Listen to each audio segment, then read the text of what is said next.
Hello commandos, welcome to badminton classes online. कैसे हो तुम लोग और कैसी चल रही है तैयारी? हम यहाँ मिल चुके हैं कोऑर्डिनेशन कंपाउंड्स के लाइव सेशन में, जिसमें हम लोग यहाँ पर करने जा रहे हैं कोऑर्डिनेशन कंपाउंड्स का ये चैप्टर, जिसमें ये जो चीज़ रहने वाली है ये अपने आप में काफ़ी इम्पॉर्टेंट चैप्टर रहने वाला है। और इससे पहले हम लोग फिजिकल केमिस्ट्री के सारे चैप्टर्स देख चुके हैं ऑलरेडी। हम लोग कवर कर चुके हैं हमारा क्या बोलते हैं, इनऑर्गेनिक वाला पार्ट भी कवर हो चुका है। इनऑर्गेनिक में ये चैप्टर लास्ट चैप्टर है, इसके बाद हम लोग ऑर्गेनिक केमिस्ट्री की तरफ बढ़ने वाले हैं। तो आई होप कि ये जो जर्नी है ये तुम लोग काफ़ी एंजॉय कर रहे होगे। हर सेशन में तुम लोगों को कुछ ना कुछ नई चीज़ सीखने को मिल रही होगी, कुछ नया परसेप्शन देखने को मिल रहा होगा, और उसी परसेप्शन को लेकर के हम फिर आ गए हैं एक नए चैप्टर में, कोऑर्डिनेशन कंपाउंड्स।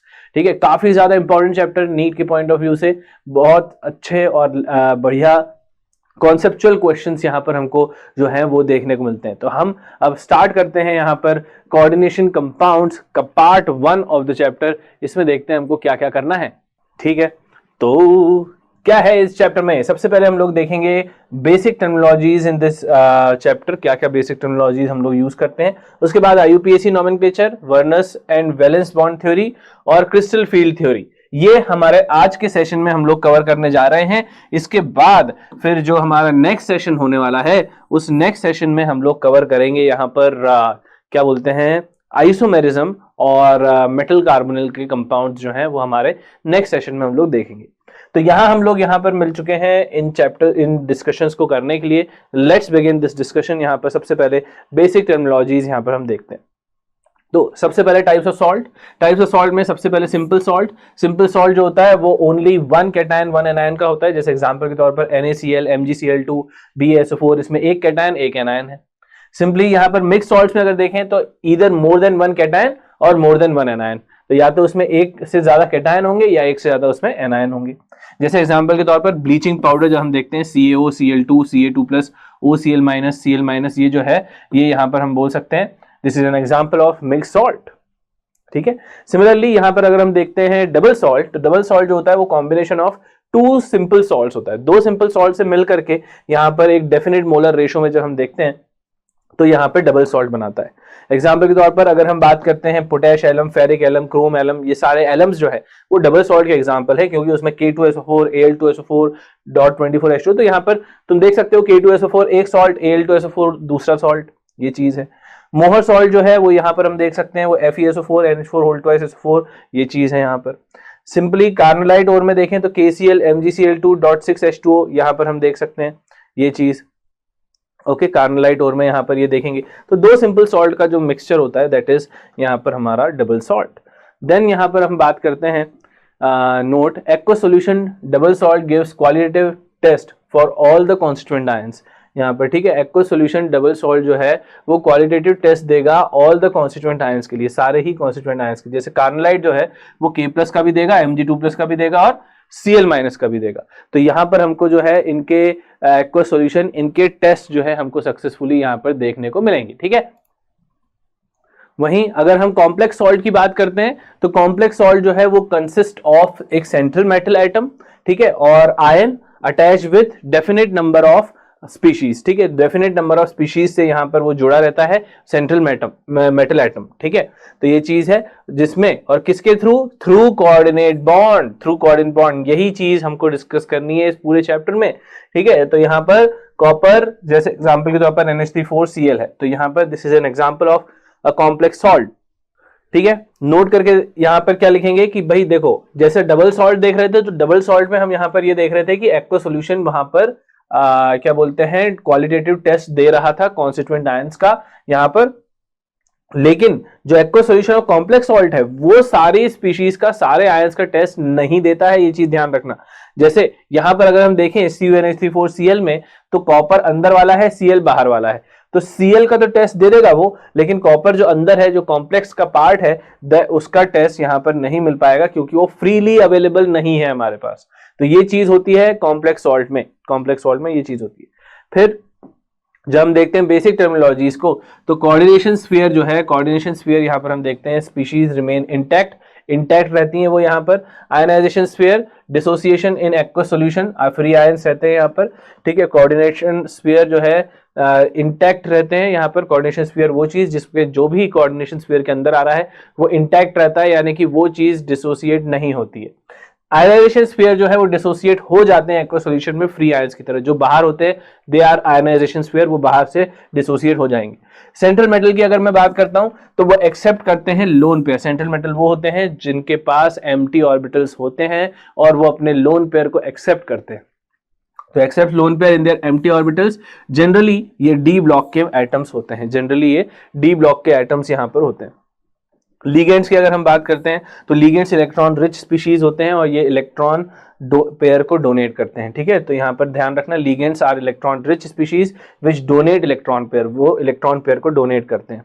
कोऑर्डिनेशन नंबर जो होता है, coordination number property of central atom होता है। कोऑर्डिनेशन नंबर ध्यान रखना किसकी प्रॉपर्टी है, सेंट्रल एटम की। क्या बताता क्या है वो, क्या दर्शाता है, वो दर्शाता है total number of sigma coordinate bond जो सेंट्रल एटम के द्वारा बनाया जाता है। सेंट्रल एटम के द्वारा कितने यहाँ पर कोऑर्डिनेट बॉन्ड बनाए गए हैं वो चीज बेसिकली यहां पर कहलाती है यहाँ पर coordination number, that is coordination number यहाँ पर with various ligands around it, है ना, डिफरेंट डिफरेंट लिगेंड्स जो होते हैं वो, ठीक है। जैसे एग्जांपल के तौर पर NiCN4 होल 4 जो है यहाँ पर तुम देख सकते हो कि इसमें क्योंकि साइनाइड 4 है, निकल के यहाँ पर 4 लिगेंड लगे हुए हैं, तो निकल ने सेंट्रल एटम ने कितने कोऑर्डिनेट बॉन्ड बनाए हैं, 4 कोऑर्डिनेट, तो इसका कोऑर्डिनेशन नंबर क्या है, 4।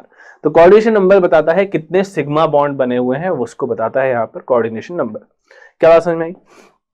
फिर अगर हम देखते हैं डेंटिसिटी, तो denticity it is the number of coordinate bond formed by a ligand with the same central atom. Same central atom से it is the number of coordinate bond कितने यहाँ पर फॉर्म हुए हैं, ठीक है, सेम सेंट्रल एटम से। Property of ligand होता है, वो लिगेंड की प्रॉपर्टी होती है।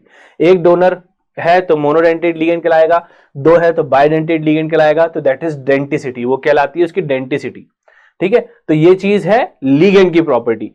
कितने कोऑर्डिनेट बॉन्ड यहां पर सेंट्रल एटम के द्वारा बनाए गए हैं वो कोऑर्डिनेशन नंबर होता है, और कितने यहां पर कोऑर्डिनेट बॉन्ड एक लिगेंड के द्वारा बनाया गया है वो चीज उस पर्टिकुलर लिगेंड की डेंटिसिटी कहलाती है। समझ में आई बात। ओके फिर कीलेशन यानी कि phenomena of formation of ring by a polydentate ligand along with the central metal atom, ठीक है। नोट ध्यान रखना, कीलेशन प्रोवाइड स्टेबिलिटी। जैसे एग्जांपल के तौर पर जब हम मान लो एग्जांपल के तौर पर एक बाइडेंटेड लिगेंड का एग्जांपल लेता हूं, इथाइलिन डायमीन। तो इथाइलिन डायमीन एक बाइडेंटेड लिगेंड है। बाइडेंटेड लिगेंड का मतलब है उसके पास 2 डोनर अवेलेबल है, क्या बोलते हैं एटम्स उसके एट अ टाइम डोनेट करते हैं। तो अब जब वो डोनेट कर रहा होगा इस मेटल पर, तो अब सीधी सी बात है, एक डोनर ये होगा, एक ये डोनर होगा, उसके पास 2 डोनर होते हैं। स्पेसिफिकली अगर मैं बात करूं, जैसे हमारे पास NH2 रहता है, फिर CH2, ये इथाइलिन डायमीन रहते हैं ना, ये NH2 ये रहता है इथाइलिन डायमीन।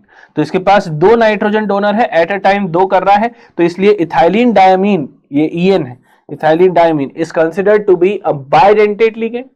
फिर हम देख रहे हैं कि वो सेंट्रल मेटल के साथ जब वो बॉन्ड फॉर्म कर रहा है या यहाँ पर कोऑर्डिनेट बॉन्ड बना रहा है, तो तुम देखोगे कि एक रिंग फॉर्म हो रही है। इसी रिंग फॉर्मेशन को ही हम कीलेशन बोलते हैं, और इसको कीलेटिंग रिंग बोलते हैं। क्या बोलते हैं, कीलेटिंग रिंग। समझ में आ गई बात। ओके फिर अगर हम देखते हैं यहाँ पर important examples of different types of ligands, different types of ligands के कुछ कॉमन एग्जांपल्स हम यहाँ पर देख लेते हैं, और इंपॉर्टेंट एग्जांपल्स यहाँ पर। जैसे एग्जांपल के तौर पर अगर हम मोनोडेंटेड लिगेंड्स की बात करें तो X- जो है हैलाइड्स जितने भी हैं सारे मोनोडेंटेड लिगेंड्स में आएंगे, F-Cl-, Br-, I-। Then hydroxide, cyanide, carbonyl, these are very important monodentate ligands. H2O is a monodentate ligand, है ना। अब ये मत सोचना कि सर ऑक्सीजन के पास तो 2 लोन पेयर हैं तो उसको 2 यहां पर डोनेट करने चाहिए, नहीं, एट अ टाइम एक ही करेगा, एट अ टाइम एक ही लोन पेयर डोनेट हो रहा है। यहां पर NH3 के पास एक लोन पेयर है, NH2-, देखो NH2- और NH2-, तो ये हो जाता है अमाइड, और ये NH2- होता है इमाइड, और N3- होता है अजाइड, ठीक है। ऐसे PH3, PPH3, पिरिडीन, ये सारे के सारे जो है फॉस्फोरस के, नहीं पिरिडीन तो खैर नाइट्रोजन का ही डोनर होता है, लेकिन PH3, PPH3 यहाँ पर फॉस्फोरस यहाँ पर डोनर रहेगा। PPH3 मतलब ट्राइफिनाइल फॉस्फीन, ये फॉस्फीन है, ये ट्राइफिनाइल फॉस्फीन है, ठीक। बाइडेंटेड लिगेंड हम देखते हैं oxalate ion OX2 C2O4 glycinate ion, ये सब यहाँ पर ऑक्सलेट, ये सब बाइडेंटेड लिगेंड के एग्जांपल है। ठीक है, oxalate ion, C2O4 glycinate ion, simply, ठीक है, NH2 CH2 COO ये जो चीज रहेगी ये ग्लाइसिनेट है। ठीक है, उसके अलावा फिर हम देखते हैं इथाइलिन डायमीन, EN जो है वो यहाँ पर इथाइलिन डायमीन है। ट्राइमिथाइलिन डायमीन अगर हम देखते हैं तो ये भी बाइडेंटेड लिगेंड है। डायमिथाइलिन ग्लाइऑक्सिमेट आयन DMGH-, ये एक बहुत इंपॉर्टेंट बाइडेंटेड लिगेंड है जो निकल के साथ कॉम्प्लेक्स बनाता है, Ni2+ के लिए यहाँ पर काम आता है वो। ठीक है, Ni2+ के डिटेक्शन में काम है ना, वो लिखा ही है अपन ने NiDMG2। और इसमें क्या खास बात रहती है, इसकी खास बात यह है कि जब हम इसका स्ट्रक्चर देखते हैं NiDMG2 का, तो वो एक 2 इंट्रामोलिकुलर स्ट्रक्चर यहाँ पर बनाता है, 2 इंट्रामोलिकुलर हाइड्रोजन बॉन्ड यहाँ पर वो फॉर्म करता है। ठीक है, तो पर मॉलिक्यूल 2 यहाँ पर रहते हैं, तो ये काफी इंपॉर्टेंट कंपाउंड होता है निकल का DMG काफी इंपॉर्टेंट यहाँ पर कंपाउंड रहता है। ठीक है, NiDMG2 है ना, रोजी रेड प्रेसिपिटेट होता है इसका। कैसा होता है? रोजी रेड प्रेसिपिटेट, रोजी रेड प्रेसिपिटेट यहां पर हमको देखने को मिलता है। किसके केस में? NiDMG2 के केस में, Na2+ के डिटेक्शन में काम आता है। ये चीज। फिर बात करते हैं हेक्साडेंटेड लिगेंड EDTA की। तो EDTA is ethylene diamine tetra acetate ion. Ethylene diamine tetra acetate ion, इसमें 2 नाइट्रोजन और 4 ऑक्सीजन डोनर होते हैं। 2 नाइट्रोजन और 4 ऑक्सीजन डोनर होते हैं यहाँ पर इथाइलिन डायमीन टेट्रा एसीटेट में। इन अ पॉलीडेंटेड लिगेंड, है ना, ध्यान रखना कि किसी भी पॉलीडेंटेड लिगेंड में जो आजू बाजू वाली पोजीशंस होती हैं वो सिर्फ सिस पोजीशन ही ऑक्यूपाई कर सकती हैं, ट्रांस पोजीशन ऑक्यूपाई नहीं कर सकती हैं। कोई भी adjacent donors can never be on the trans positions, they will always be on the cis position. Cis मतलब बाजू वाली पोजीशन पर ही हो सकते हैं, ट्रांस मतलब ऑपोजिट वाली पोजीशन। तो ऑपोजिट वाली पोजीशन पर कभी भी यहां पर क्या नहीं हो सकते? एडजेसेंट डोनर्स नहीं हो सकते किसी भी पॉलीडेंटेड लिगेंड के। कहने का मतलब यह है कि जैसे मेरे पास इथाइलिन डायमीन है, तो जैसे मेरे पास ये मेटल है, ये है इस तरीके का, तो यहां पर ये वाली पोजीशन है ना, ये वाली पोजीशन और ये वाली पोजीशन, ये दोनों ट्रांस पोजीशन है। तो ट्रांस पोजीशन पर कोई भी यहां पर पॉलीडेंटेड लिगेंड के एडजेसेंट डोनर्स नहीं आ सकते, वो हमेशा सिस पर ही आएंगे। यानी अगर मैं बनाना चाहूं इथाइलिन डायमीन जो कि एक बाइडेंटेड लिगेंड है, तो वो कुछ इस तरीके से ही बनेगा। ऐसा नहीं बन सकता है कि यहां पर अगर मैंने यहां पर किया कि ये चीज मैं इधर लेके आ गया, तो यहां से ये इथाइलिन डायमीन इधर से एक डोनर यहां पर डोनेट किया, एक ने ऐसा डोनेट किया, तो ऐसा नहीं हो सकता। It is not possible. ठीक है, तो ये चीज ट्रांस पोजीशन रहती है, तो ऐसा नहीं होगा। ठीक, चीज समझ में आई? अब मैं तुम्हें बताता हूं hexadentate ethylene diamine tetraacetate ion होता कैसा है। तो अगर हम देखें तो देखो, इथाइलिन डायमीन मतलब 2 तो कार्बन हो गए, यहाँ 2 कार्बन हो गए। ठीक है, और इथाइलिन है तो यहाँ पर क्या बोल सकते हैं, डायमीन टेट्रा एसीटेट, है ना, इथाइलिन डायमीन टेट्रा एसीटेट।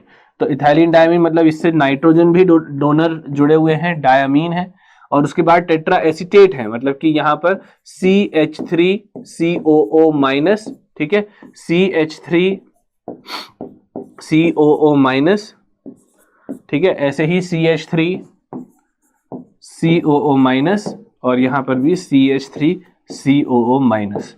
ठीक है, तो ये चीज रहती है यहां पर। अगर मैं इसको कंप्लीट करूं तो ये H2, तो यहां पर हम बोल सकते हैं ये इथाइलिन डायमीन टेट्राएसिटेट आयन होते हैं। इसमें 2 नाइट्रोजन डोनर होते हैं और 4 ऑक्सीजन डोनर होते हैं इथाइलिन डायमीन टेट्राएसिटेट आयन, और इसका ओवरऑल चार्ज होता है 4-। ध्यान रखना कितना होता है, 4-।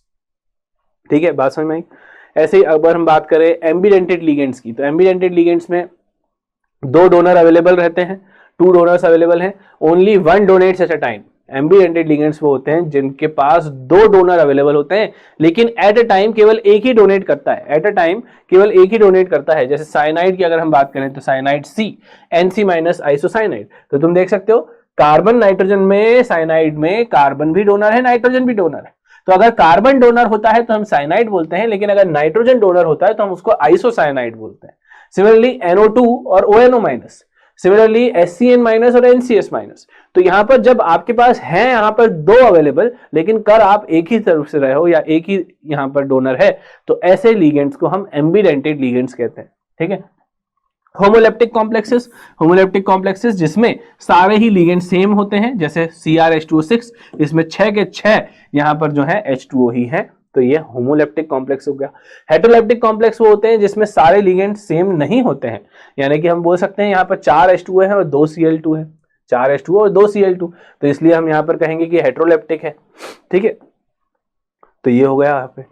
तो यहाँ पर हमारी बेसिक टर्मिनोलॉजीज यहाँ पर खत्म हुई। ठीक है, काफी इंपॉर्टेंट चीजें यहाँ पर हम लोगों ने डिस्कस करी हैं, ये सारे टर्म्स तुमको एकदम अच्छे से क्लियर होने चाहिए। ठीक, उसके बाद अगर हम यहाँ पर देखते हैं विच of the following complex is homoleptic, इसमें से कौन सा जो है वो होमोलेप्टिक है, तो यहाँ पर तुम बताओ, सोच के देखो क्या यहाँ पर होगा इसमें होमोलेप्टिक। होमोलेप्टिक का मतलब क्या, सारे के सारे लिगेंड सेम, सारे के सारे लिगेंड सेम किसमें दिख रहे हैं हमको, पहले वाले में। सीधी सी बात है, बहुत ही स्ट्रेट फॉरवर्ड क्वेश्चन था ये, लेकिन इस टाइप के क्वेश्चंस आते हैं एग्जाम में। ठीक है, फिर क्या है नेक्स्ट, देखो क्या क्वेश्चन बोल रहा है, given below are the two statements, dimethyl glyoxime DMG forms 6 membered covalent chelate ring when treated with nickel solution in the presence of NH4OH।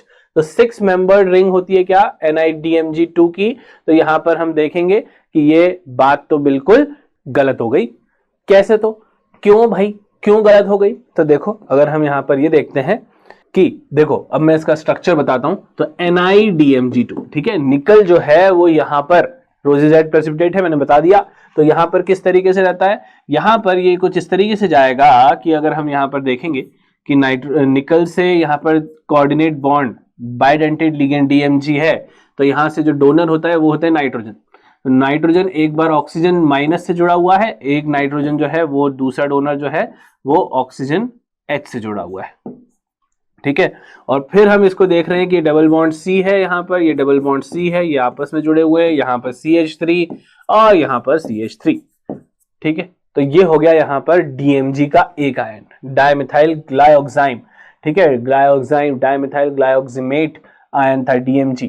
ऐसे ही दूसरे जो बाकी के हैं वो भी यहाँ पर इसी तरीके से रहते हैं।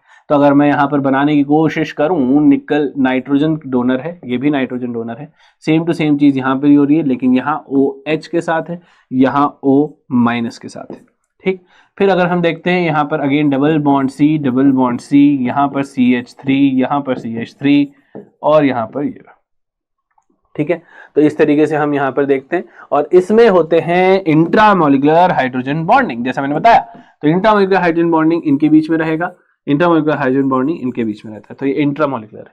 तो तुम देख सकते हो कि यहाँ पर क्या क्वेश्चन क्या बोल रहा है, अब dimethyl glyoxime forms a 6 membered covalent chelate when treated with NiCl। तो यहाँ पर क्या ये कोवेलेंट बॉन्ड्स का जो कीलेशन बन रहा है वो कितने मेंबर्ड है, तो अगर हम देखते हैं कि यहाँ पर 1 2 3 4 5, ये तो 5 मेंबर्ड रिंग है, तो इस वजह से ये 6 मेंबर्ड नहीं है, 5 मेंबर्ड है। इस वजह से हम यहाँ पर ये कहेंगे कि ये जो चीज है ये गलत हो गई, दिस स्टेटमेंट इज फॉल्स। समझ में आ गई बात, फॉल्स है। तो इस वजह से not 6 membered but 5 membered ring होती है।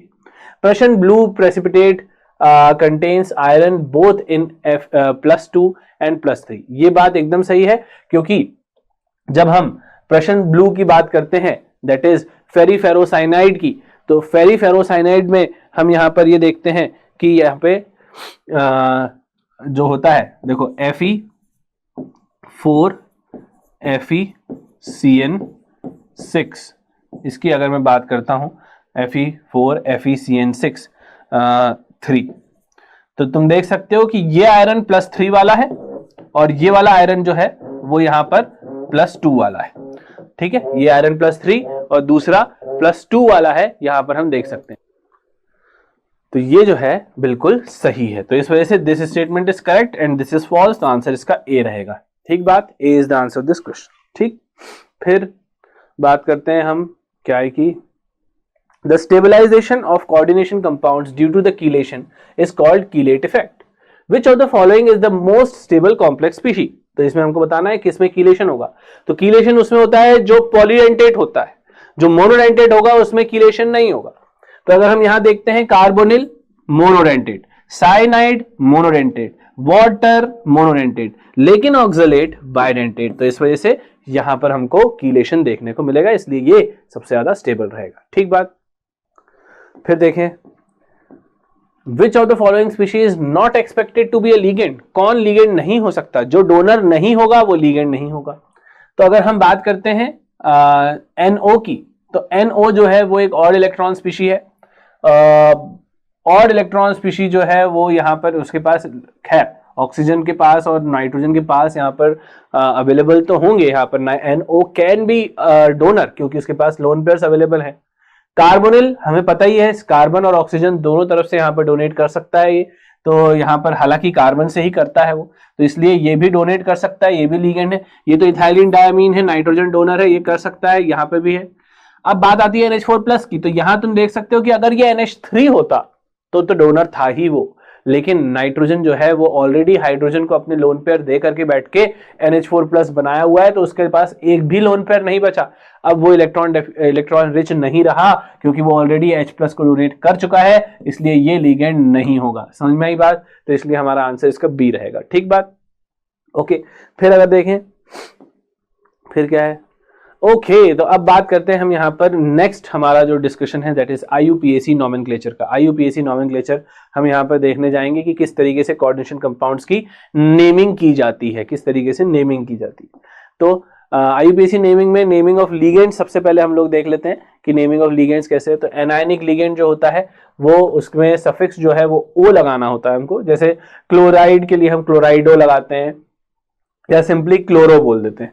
OH- के लिए हाइड्रोक्साइडो लगाते हैं, ठीक है। साइनाइड है तो साइनाइडो लगाते हैं, जहां जहां O आएगा मतलब समझ जाना कि वो नेगेटिव चार्ज, ठीक है। न्यूट्रल लीगेंड के लिए कोई स्पेशल नेम हमको मतलब स्पेशल नेम चाहिए रहते हैं, कोई सफिक्स की जरूरत नहीं होती है उसमें न्यूट्रल लीगेंड्स के केस में, ठीक है। जैसे एग्जांपल के तौर पर H2O के लिए एक्वा यूज होता है, NH3 के लिए अमाइन यूज होता है, NO के लिए नाइट्रोसिल यूज होता है। ये कैटायनिक लिगेंड्स की अगर बात करें तो कैटायनिक लिगेंड बहुत रेयरली पाए जाते हैं, NO+ और क्या बोलते हैं NO2+। तो ये जो चीज होती है ये नाइट्रोसिल या नाइट्रोसोनियम इस टाइप के ये लोग होते हैं, ठीक है। तो NO पॉजिटिव होता है आयरन के साथ, ठीक है। NO जो है वैसे तो जनरली वो न्यूट्रल लिगेंड में आएगा, लेकिन NO को आपको पॉजिटिव मानना है कब, अगर वो आयरन के साथ है तो, ठीक है। फिर अगर हम बात करते हैं यहाँ पर नेमिंग ऑफ सेंट्रल एटम की, तो if the complex is cationic, अगर वो कॉम्प्लेक्स कैटायनिक है या न्यूट्रल है तो उसका नाम जो है वो एज इट इज रहना है। ये चीज ध्यान रखेंगे कि सेंट्रल एटम का नाम जो है कॉम्प्लेक्स का कैटायनिक, न्यूट्रल और है ना का जो नेम है वो एज इट इज रहेगा, अगर वहां पर सेंट्रल एटम यहाँ पर हमारा कॉम्प्लेक्स अगर कैटायनिक या न्यूट्रल है तो। लेकिन अगर कैटायनिक हुआ, ठीक है, तो जैसे एग्जाम्पल के तौर पर है ना FeH2O NOSO4, तो इसमें ये न्यूट्रल है और न्यूट्रल यहां पर होने की वजह से नहीं, ये कैटायनिक है, ये कैटायनिक यानी कि कॉम्प्लेक्स कैटायनिक है। कॉम्प्लेक्स कैटायनिक होने की वजह से यहां पर हम देखेंगे कि आयरन जो है वो आयरन ही कहलाएगा। न्यूट्रल में भी देखो FeCO5 एक न्यूट्रल कॉम्प्लेक्स है, तो इसमें भी Fe जो है वो आयरन ही कहलाएगा। इसमें कुछ अलग से नामकरण करने की या उसको घुमा फिरा के कुछ करने की जरूरत नहीं है, जो है वही चीज बोलना है। कब, जब हमारा कॉम्प्लेक्स वाला पार्ट कैटायनिक हो या न्यूट्रल हो, तब हमको एज इट इज रखना है। If the complex is anionic, अगर कॉम्प्लेक्स एनायनिक है तो हम यहाँ पर जो उसका नाम है उसमें सफिक्स में 8 लगा देते हैं। क्या लगा देते हैं? 8 लगा देते हैं, ये चीज, ओके। तो K4FeCN6 4- जो है K4FeCN6 यहाँ पर फेरेट रहेगा, कॉपर जो है वो क्यूपरेट रहेगा, Ag जो है वो अर्जेंटेट रहेगा, सिल्वर जो है लेड जो है वो प्लम्बेट रहेगा। तो तुम देख सकते हो सब में हमने एक स्पेशल नेम के साथ 8 लगाया है। तो यहाँ पर आयरनेट नहीं करना, आयरनेट पता चला आयरनेट कर दिया, बोले सर आपने कहा था 8 लगाना है, नहीं, स्पेशल नेम के साथ। उसका स्पेशल नेम फेरस या फेरिक होता है, तो इस वजह से हम यहाँ पर फेरेट यूज करेंगे, यहाँ पर क्यूपरेट यूज करेंगे, अर्जेंटेट, प्लम्बेट, इस टाइप की बात, ठीक है। तो यहाँ पर ये चीज पता चला आयरनेट है ना, सिल्वरेट, लेडेट कर दिया तुम, ऐसा नहीं करना है, ठीक है ना। तो थोड़ा सा दिमाग लगाना है, स्पेशल नेम के साथ करना है नाउ, है ना। और लेकिन कब करना है ये बात भी ध्यान रखो, ये चीज तब करनी है जब कॉम्प्लेक्स एनायनिक है। कई बार सवाल तुम लोग पूछते हो कि सर पहचानेंगे कैसे कि कॉम्प्लेक्स कैटायनिक है कि एनायनिक है, देख करके कैसे समझ में आएगा? देखो भाई, जो पहले लिखा होता है वो कैटायनिक होता है, जो बाद में लिखा होता है वो एनायनिक होता है, सिंपल एज दैट। यानी कि अगर देखो ये वाला कॉम्प्लेक्स था ना, तो इसमें तुम देख सकते हो कि ये जो डब्बा है ये पहले बना हुआ है, ये पहले बना हुआ है और सल्फेट बाद में लिखा हुआ है, तो ये चीज कैटायनिक है, समझ में आई बात, क्योंकि ये पहले है। लेकिन अगर मैंने कहा K4Fe CN6। तो तुम देख सकते हो कि यहां पर ये पहले है, ये बाद में है, तो जो बाद में लिखा है वो क्या है, एनायनिक है। समझ में आई बात? दिस इज एनायनिक एंड यहाँ पर पहले लिखा है तो कैटायनिक। समझ में आ गई बात? कैटायनिक और एनायनिक कैसे पहचानना है, ठीक। तो ऐसे केसेस में हमारा जो ये आता है, ये देखो K4FeCN6 था, तो इसमें हम कैसे देखेंगे कि यहाँ पर Fe जो है वो फेरेट कहलाएगा। Fe जो है वो क्या कहलाएगा, फेरेट कहलाएगा, नॉट आयरन। आयरन कब यूज करना है, जब कैटायनिक हो या न्यूट्रल हो तब। जब अब देखें, जैसे नोट करना, cation is named first, anion is named after. पहले कैटायन का नाम किया जाएगा, बाद में एनायन का नाम किया जाएगा। Then oxidation number of central atom must be specified using Roman number. Oxidation number हमको उस सेंट्रल एटम का रोमन न्यूमरल के साथ स्पेसिफाई करना है ब्रैकेट में, ठीक है। Alphabetical order must be followed while naming more than one ligand. एक से ज्यादा लिगेंड्स अगर अवेलेबल हो तो हमको अल्फाबेटिकल ऑर्डर जो है वो फॉलो करना है नेमिंग के दौरान, ठीक है। bis tris tetrakis prefixes are used for polydentate ligand multiplicity, है ना। जब हमको पॉलीडेंटेड लिगेंड की मल्टीप्लिसिटी जो है वो दिखानी होती है, वैसे जब हम दिखाते हैं तो नॉर्मली जब हम दिखाते हैं तो हम डाई ट्राई टेट्रा ये सब यूज करते हैं, लेकिन अगर हमको किसी पॉलीडेंटेड लिगेंड के लिए बताना है, जैसे इथाइलिन डायमीन हो गया, ऑक्सलेट हो गया, तो वो अगर एक से ज्यादा है तब हम यहाँ पर यूज करते हैं बिस ट्रिस टेट्राकिस, इस टाइप के प्रीफिक्सेस हम यहाँ पर यूज करते हैं, ठीक है। या मोर करेक्टली नॉट पॉलीडेंटेड लिगेंड ऐसा तो नहीं कहेंगे हम, ऐसा कहना चाहिए हमको कि अगर हमारे कंपाउंड के नाम में पहले से ही, है ना, ये चीज ध्यान रखना, दिस शुड बी करेक्टेड, यहाँ पे ध्यान रखना, प्रीफिक्सेस तब हमको यूज करना होता है ये वाले जब हमको मल्टीप्लिसिटी दिखानी हो, not for polydentate but if the ligand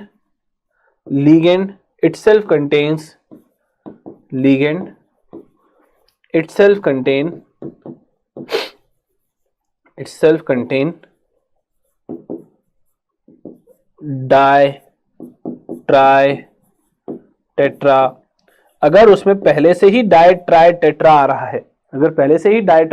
रहा है, तब हम यहां पर बिस ट्रिस टेट्राकिस यूज करते हैं। जैसे इथाइलिन डायमीन, हमें पता है इथाइलिन डायमीन में डाई पहले से ही आ गया, तो इसलिए इथाइलिन डायमीन अगर दो हैं तो हम उसको बिस इथाइलिन डायमीन कहेंगे। समझ में आ गई बात? क्योंकि वहां पहले से ही आ रहा है ना। तो ये जो चीज लिखी हुई थी ये सही नहीं है कि पॉलीडेंटेड लिगेंड होगा तो होगा, क्योंकि ऑक्सलेट के साथ हम यहाँ पर बिस या ट्रिस यूज नहीं करते। वहां पर अगर 3 है ऑक्सलेट तो हम ट्राई ऑक्सलेटो ही यूज करेंगे, ठीक है। तो यहां पर अब एग्जांपल देखते हैं। तो FeH2O5NO SO4 यहां पर हम देखें तो ये ब्राउन रिंग कॉम्प्लेक्स है। ब्राउन रिंग कॉम्प्लेक्स के लिए यहां पर हम जो यूज करते हैं जिसका नाम क्या होगा, तो देखो पहले हम कैटायन का नाम करेंगे, तो कैटायन कौन है, ये कॉम्प्लेक्स है, और कॉम्प्लेक्स में भी पहले हम लिगेंड्स का नाम करेंगे फॉलोड बाय सेंट्रल एटम। तो लिगेंड्स जो है उसको अल्फाबेटिकली नेम करना है हमको, तो अल्फाबेटिकली यहां पर एक्वा और नाइट्रोसिलियम। यहां नाइट्रोसिलियम क्यों बोल रहे हैं, क्योंकि NO आयरन के साथ है तो ये पॉजिटिव है, कैटायनिक लिगेंड है, और कैटायनिक लिगेंड के लिए हम EM यूज करते हैं। तो यहां पर हम यूज करेंगे नाइट्रोसिलियम या नाइट्रोसोनियम। ओके, तो ये क्या हो जाएगा, पेंटा एक्वा नाइट्रोसोनियम आयरन। आयरन क्यों बोल रहे हैं, फेरेट क्यों नहीं बोल रहे, क्योंकि ये कॉम्प्लेक्स पॉजिटिव है, इस वजह से कैटायनिक है इसलिए। तो इसलिए आयरन और फिर सल्फेट, फिर आयरन के साथ हमको रखना है इसका ऑक्सीडेशन नंबर। तो ऑक्सीडेशन नंबर इसके लिए यहां पर 0 आ रहा है, इसका +1 है और यहां -2 है, तो +1 -2 -1, और यही -1 जो है इस +1 के द्वारा कंपनसेट हो रहा है, इसलिए इसका ऑक्सीडेशन नंबर +1 होगा। समझ में आई बात? तो 1 को हमको रोमन न्यूमरल में ब्रैकेट में रखना है। तो ये है एक एग्जांपल जो कि एक ब्राउन रिंग कॉम्प्लेक्स है, उसका हमने यहाँ पर नेमिंग करना सीखा कि कैसे हमको कॉम्प्लेक्स कंपाउंड्स की नेमिंग करनी होती है। क्या बात समझ में आई यहाँ पे? ठीक है, ये ध्यान रखना। जैसे अब क्वेश्चन करते हैं हम लोग, उससे समझेंगे। और correct IUPAC name of PTNH32Cl2, PTNH32Cl2 की हम यहाँ पर अगर करेक्ट IUPAC नेमिंग करनी है तो कैसे करेंगे? तो देखो डायमीन डाइक्लोराइडो, अच्छा पहले अपन खुद ही कर लेते हैं ना यहाँ पे, फिर बाद में चेक कर लेंगे। देखो भाई, ये अमीन है, ये क्लोराइड है, अपने आप में न्यूट्रल लिगेंड है, कोई दिक्कत, न्यूट्रल कॉम्प्लेक्स है तो कोई टेंशन नहीं है, रहेगा तो ये प्लेटिनम, नॉट प्लेटिनेट, ध्यान रखना, प्लेटिनम रहेगा, प्लेटिनेट नहीं रहेगा। ठीक, बात खत्म हुई। दूसरा अमाइन, अमाइन जो है वो यहां पर 2 है तो इसका नाम होगा डाई अमाइन, डाई अमाइन। और क्लोरीन जो है वो 2 है तो ये हो जाएगा डाइक्लोरो, डाइक्लोरो या डाइक्लोराइडो व्हाटएवर, ठीक है। अब इसके बाद इसका जो कॉम्प्लेक्स का वो है क्या बोलते हैं इसका जो ऑक्सीडेशन नंबर है वो कैसे निकालेंगे। देखो भाई ओवरऑल ये चीज न्यूट्रल है, NH3 being the neutral ligand तो ये 0 लेकर के आएगा। क्लोरीन नेगेटिव होता है तो Cl-1 जो है वो 2 के साथ -2 लेकर के आ रहा है। अगर ये -2 लेकर के आ रहा है, ओवरऑल कॉम्प्लेक्स न्यूट्रल है, तो -2 ये कंपनसेट कर रहा होगा प्लेटिनम का +2, ठीक है। अब नेमिंग करना है, तो नेमिंग में हमें पता है कि डायमीन का जो A है, हमें पता है ये जो कॉम्प्लेक्स है अमाइन है, और ये जो चीज है ये है हमारा क्लोरो। तो A और C में पहले कौन आता है, A, तो इसलिए हम यहां पर जो यूज करेंगे दैट इज डायअमाइन। तो डायअमाइन, डाइक्लोरो या क्लोराइडो व्हाटएवर, डायअमाइन डाइक्लोराइडो प्लेटिनम 2, ठीक है। तो ये इसका नाम होने वाला है, तो ये चीज हम यहां पर देख सकते हैं, डायअमाइन, बिल्कुल ठीक है, डाइक्लोराइडो, ठीक है, ये नहीं आएगा, इसमें ई नहीं आएगा, डाइक्लोराइडो प्लेटिनम 2, ये इसका नाम होगा। A is the name of this question, ठीक है। 4 इसका ऑक्सीडेशन नंबर नहीं है, 0 नहीं है, 4 नहीं है, 2 ही इसका ऑक्सीडेशन नंबर है, क्योंकि ओवरऑल ये चीज न्यूट्रल है। तो इसका आंसर यहां पर ए रहने वाला है। समझ में आ गई बात, ओके। फिर क्या है भाई, IUPAC name of PTNH32 ClNO2। अब NO2 आ गया है, तो अब देखो NO2 एक होता है एम्बिडेंटेट लिगेंड, तो एम्बिडेंटेट यानी कि ये NO, इसका दूसरा भाई कौन है, ONO। तो जब हम इसका नाम करते हैं तो ऐसे केस में हमको डोनर भी स्पेसिफाई करना रहता है कि डोनर कौन है। तो अब यहां पर कैसे लिखेंगे, देखो भाई ये है अमाइन, अमाइन, ये है क्लोरो तो क्लोरो, ये है नाइट्रो, ठीक है।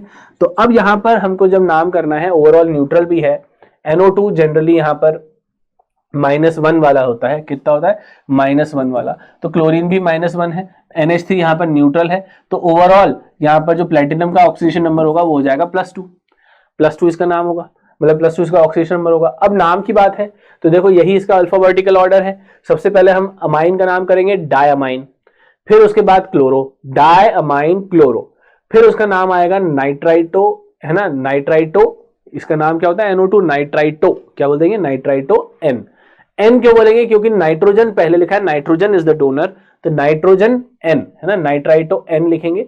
तो डायअमाइन क्लोराइडो नाइट्राइटो N प्लेटिनम 2, ये इसका नाम होने वाला है। तो देखें जरा, डायअमाइन, क्लोरो से तो कहानी शुरू नहीं होगी, प्लेटिनम से शुरू नहीं होगी, डायअमाइन से शुरू होगी, यहां तक ठीक है, यहां तक ठीक है। फिर क्लोराइडो, क्लोरो एक ही बात है, नाइट्राइटो N, यहां पर नाइट्राइटो N, ये भी ठीक बात है, बराबर हो गया। लेकिन यहां पर ये भी 2 है, ये भी 2 है, लेकिन क्योंकि ये न्यूट्रल है तो प्लेटिनम बोला जाएगा, ना कि प्लेटिनेट। तो इसका आंसर क्या रहेगा, C। समझ में आ गई बात, C इसका नाम होगा, ओके। फिर देखते हैं Werner's coordination, Werner's theory and valence bond theory, इसके बारे में अब हम यहाँ पर जानकारी लेते हैं कि क्या चीज है।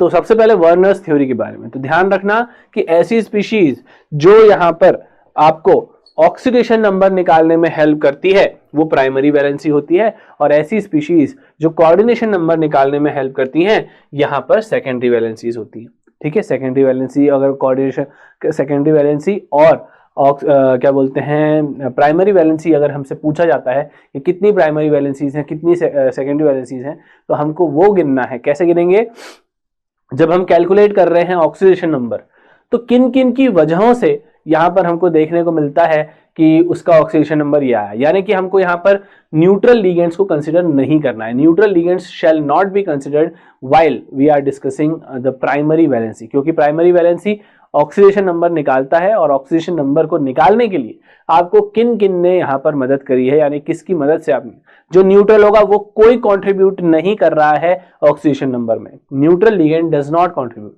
तो यहां पर हमें कुल मिला के ये देखना है कि यहां पर कितना, यहां पर जो है उसकी प्राइमरी वैलेंसी क्या होगी। तो पता करने के लिए हमें ऑक्सीडेशन नंबर पता करना है, ऑक्सीडेशन नंबर जो भी होगा वही उसकी प्राइमरी वैलेंसी होगी। देन कम्स यहां पर सेकेंडरी वैलेंसी। तो सेकेंडरी वैलेंसी जो होता है वो कोऑर्डिनेशन नंबर होता है, यानी कि ऐसी वैलेंसीज जो बताता है कि इसमें से कितनी स्पीशीज हैं या कितने बॉन्ड्स ऐसे हैं जो नॉन आयोनाइजेबल है, तो उनको बताता है यहाँ पर, ठीक है, सेकेंडरी वैलेंसी। इसलिए नॉन आयोनाइजेबल तो वही है जो कॉम्प्लेक्स के अंदर है, कॉम्प्लेक्स के अंदर कौन है, वही है जो यहाँ पर कोऑर्डिनेट बॉन्ड के थ्रू जुड़े हुए हैं। तो कितने हैं वो कोऑर्डिनेशन नंबर बताएगा, जो भी कोऑर्डिनेशन नंबर है वो आपको बताएगा सेकेंडरी वैलेंसीज, सेकेंडरी वैलेंसी, ठीक है। ये हो गई बात वर्नर की। ठीक है, तो यहाँ पर बस यही 2 पॉइंट है, प्राइमरी वैलेंसी और सेकेंडरी वैलेंसी वर्नर के। Experimentally they are observe through different parameters, different parameters के थ्रू हम यहाँ पर निकालते हैं कि कौन कौन सी प्राइमरी वैलेंसीज होंगी, कौन कौन सी सेकेंडरी वैलेंसीज होंगी। तो जैसे एग्जांपल के तौर पर जो पहली एक्सपेरिमेंट होता है वो होता है कॉलिगेटिव प्रॉपर्टीज का। कॉलिगेटिव प्रॉपर्टीज जैसे वेंट हॉफ फैक्टर, तो यहाँ पर हम देखते हैं कि CONH3 जो है यहाँ पर ये कॉम्प्लेक्स है, तो इसमें सीधी सी बात है कि जो वेंट ऑफ फैक्टर है वो 4 का है, वेंट ऑफ फैक्टर जो है वो 4 का है, यानी कि इसमें आयोनाइजेबल स्पीशीज कौन कौन सी है, Cl3, और जो नहीं हो रही है वो है 6। तो इसका मतलब यहाँ पर जो इसका कोऑर्डिनेशन नंबर है 6, वो इसका हो जाएगा सेकेंडरी वैलेंसी, और जो बाहर है जो आयोनाइजेबल है वो होता है प्राइमरी वैलेंसी। और तुम देखो प्राइमरी वैलेंसी इसका कैलकुलेट करो तो कोऑर्डिनेशन नंबर, ऑक्सीडेशन नंबर कितना आ रहा है, ऑक्सीडेशन नंबर NH3 न्यूट्रल था तो इसने कोई कंट्रीब्यूट नहीं किया तो 0, और Cl जो है वो यहाँ पर नेगेटिव चार्ज था तो यहाँ पर -1 लेकर के आया, और इसी की वजह से हमने यहाँ पर कोबाल्ट को +3 कहा। अगर ये क्लोरीन नहीं होता तो हम इसका ऑक्सीडेशन नंबर निकाल पाते क्या, नहीं निकाल पाते। तो इस वजह से इस बंदे ने यहाँ पर हेल्प करी है यहाँ पर कोबाल्ट के ऑक्सीडेशन नंबर निकालने के लिए। NH3 ने कुछ नहीं करी है क्योंकि वो 0 था, न्यूट्रल था, तो इस वजह से यहाँ पर हम कहेंगे कि ये जो है इसमें Cl जो है वो प्राइमरी वैलेंसी है और NH3 जो है वो सेकेंडरी वैलेंसी है। समझ में आई बात? ओके, तो ये चीज। सेकंड, हम केमिकल रिएक्शंस के थ्रू भी पता कर सकते हैं कि कौन सी प्राइमरी वैलेंसी होगी, कौन सी सेकेंडरी वैलेंसी होगी। कैसे पता कर सकते हैं? जैसे हमने हाइड्रेशन कराया, तो हाइड्रेशन यहाँ पर H2O के साथ, यहाँ पर जब हम देखेंगे वाटर के साथ, तो वाटर के साथ हम यहाँ पर ये देखते हैं कि H2SO4 के साथ डिहाइड्रेशन करेंगे तो वाटर जो है वो कंज्यूम हो जाता है। जितने वाटर आयोनाइजेबल रहेंगे, यानी कि जितने water as a primary valency रहेंगे वो तो कंज्यूम हो जाएंगे, लेकिन जितने वाटर एज अ लीगेंड यानी कि क्या बोलते हैं हमारे सेकेंडरी वैलेंसी के फॉर्म में रहेंगे, वो चीज इंटैक्ट रहेगी और वो चीज वहां पर जो है वो H2O जो है यहाँ पर हम बोल सकते हैं कि वो हाइड्रेशन नहीं होता है उनका, डिहाइड्रेशन नहीं होता है उनका। ठीक है, तो H2SO4 की प्रेजेंस में हम डिहाइड्रेशन करते हैं, जिसमें इंक्रीज्ड मास, कितना मास इंक्रीज हुआ है वाटर H2SO4 का, वो हमको बताता है कि बेसिकली कितना मोल हमारे पास था और कितने मोल जो है डिसोसिएट हो रहे हैं, और हम ये बोल सकते हैं कि कितने आयनाइजेबल स्पीशीज हैं, है ना। ये चीज हम यहाँ पर बता सकते हैं इसके वर्नर्स कोऑर्डिनेशन थ्योरी, है ना। तो ये चीज हम यहाँ पर देखते हैं। क्या बात समझ में आई? जैसे यहाँ पर अब और एक्सपेरिमेंट्स के थ्रू हम यहाँ पर देख सकते हैं कि क्या क्या एक्सपेरिमेंट के थ्रू हम यहाँ पर ये देखेंगे।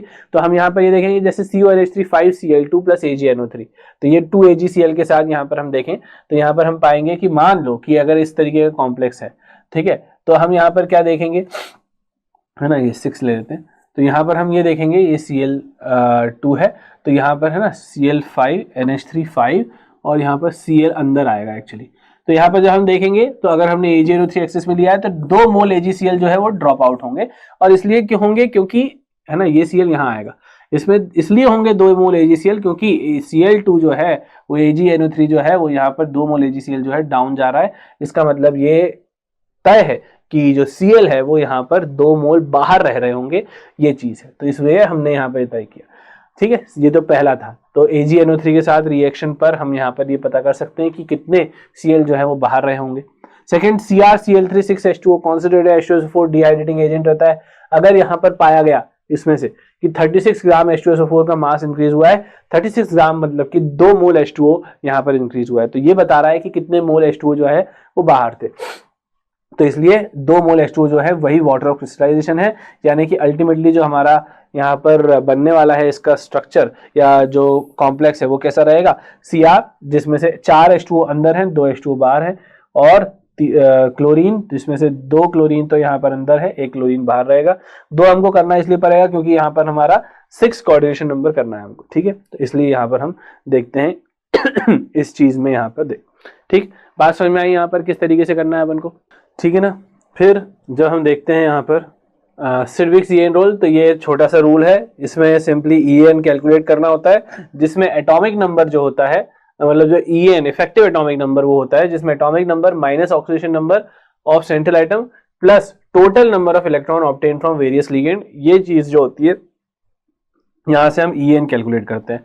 वैसे ये फ्लॉप हो गया था क्योंकि ये सिर्फ कार्बोनिल कंपाउंड्स के लिए ही वैलिड होता है, इसके अलावा बाकियों के लिए ये चीज पाई जाती है कि ये चीज फेल हो जाती है यहाँ पर। और EN का ऑब्जेक्टिव बस ये होता है, कार्बोनिल में जो है ना, कार्बोनिल में उसके बता देता है कि ये चीज कितने कार्बोनिल के साथ यहाँ पर सेट रहेगा, कोई भी मेटल जो है वो कितने कार्बोनिल के साथ यहाँ पर सेट रहेगा, या जो है स्टेबल रहेगा। तो इसके बारे में जो है वो यहाँ पर हमको EAN बताता है, लेकिन EAN का जो मेन बाकी उसके लिए यहाँ पर लागू नहीं होता है ये, ठीक है, या हम बोल सकते हैं उसमें फेल हो जाता है, क्योंकि EAN के हिसाब से जिसका इफेक्टिव एटॉमिक नंबर अगर उसकी नियरेस्ट नोबल गैस के एटॉमिक नंबर के बराबर होता है तो वो यहाँ पर स्टेबल होता है, अदरवाइज वो नहीं होता, नियरेस्ट नोबल गैस, ठीक है।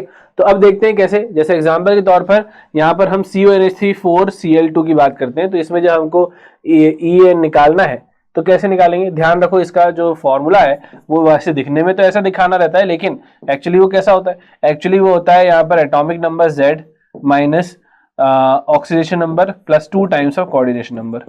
तो अब तुम देखो इसमें यहाँ पर ऑक्सीडेशन नंबर क्या है, ये कोबाल्ट का 27 माइनस ऑक्सीडेशन नंबर यहाँ पर कितना आ रहा है Cl2Cl -3 +3, तो ये आ गया यहाँ पर +3 plus 2 times of coordination number, coordination number है 6, उसका दुगना करेंगे तो 12, तो कितना आ जाएगा ये 36, और 36 है, इसका मतलब यहाँ पर ये नियरेस्ट नोबल गैस को फॉलो कर रहा है, तो यहाँ पर ये चीज वैलिड है, तो यहाँ पर EAN इस तरीके से निकाला जाता है, ठीक। अब वैलेंस बॉन्ड थ्योरी हाइब्रिडाइजेशन, तो हाइब्रिडाइजेशन सिंपली हमको ये कहेगा कि यहाँ पर कोऑर्डिनेशन नंबर 2 है अगर तो sp लीनियर ज्योमेट्री बनाएगा, 3 है तो sp2 ट्रायंगुलर प्लेनर ज्योमेट्री बनाएगा, 4 है तो sp3 भी हो सकता है, d3s भी हो सकता है और dsp2 भी हो सकता है। तो sp3 और d3s में तो टेट्राहेड्रल ज्योमेट्री रहेगी, dsp2 में स्क्वायर प्लेनर ज्योमेट्री यहाँ पर वो बनाएगा। कोऑर्डिनेशन नंबर 5 में sp3d या dsp3 ज्योमेट्री बनती है, ट्रायंगुलर बाइपिरामिडल ज्योमेट्री, ठीक है। कोऑर्डिनेशन नंबर 6 में sp3d2 और d2sp3 ऑक्टाहेड्रल ज्योमेट्री यहाँ पर बनती है, ठीक है। तो ये चीज हम यहाँ पर देख सकते हैं, sp3d dsp3 sp3d2 d2sp3, ये सब हम यहाँ पर देखने को मिलता है, ठीक है। sp3d और dsp3 में अंतर ये है कि sp3d में d जो है वो बाहर वाला है और dsp3 में d जो है वो अंदर वाला है, ठीक है, यहाँ पर हम देखते हैं। फिर ड्रॉबैक्स ऑफ वीबीटी के ड्रॉबैक्स अगर हम देखते हैं तो no information of magnetic nature के बारे में यहाँ पर कोई इन्फॉर्मेशन नहीं मिलती है। Does not predict the colour of the coordination complex, coordination complex का कलर प्रेडिक्ट नहीं कर पाता है ये। No information on the stability of the complex, stability of the complex के बारे में भी कोई इन्फॉर्मेशन यहाँ पर वैलेंस बॉन्ड थ्योरी के द्वारा नहीं देखने को मिलती है, ठीक है। फिर अगर हम देखते हैं क्वेश्चन, तो aluminium chloride in acidified aqueous solution forms an ion having geometry.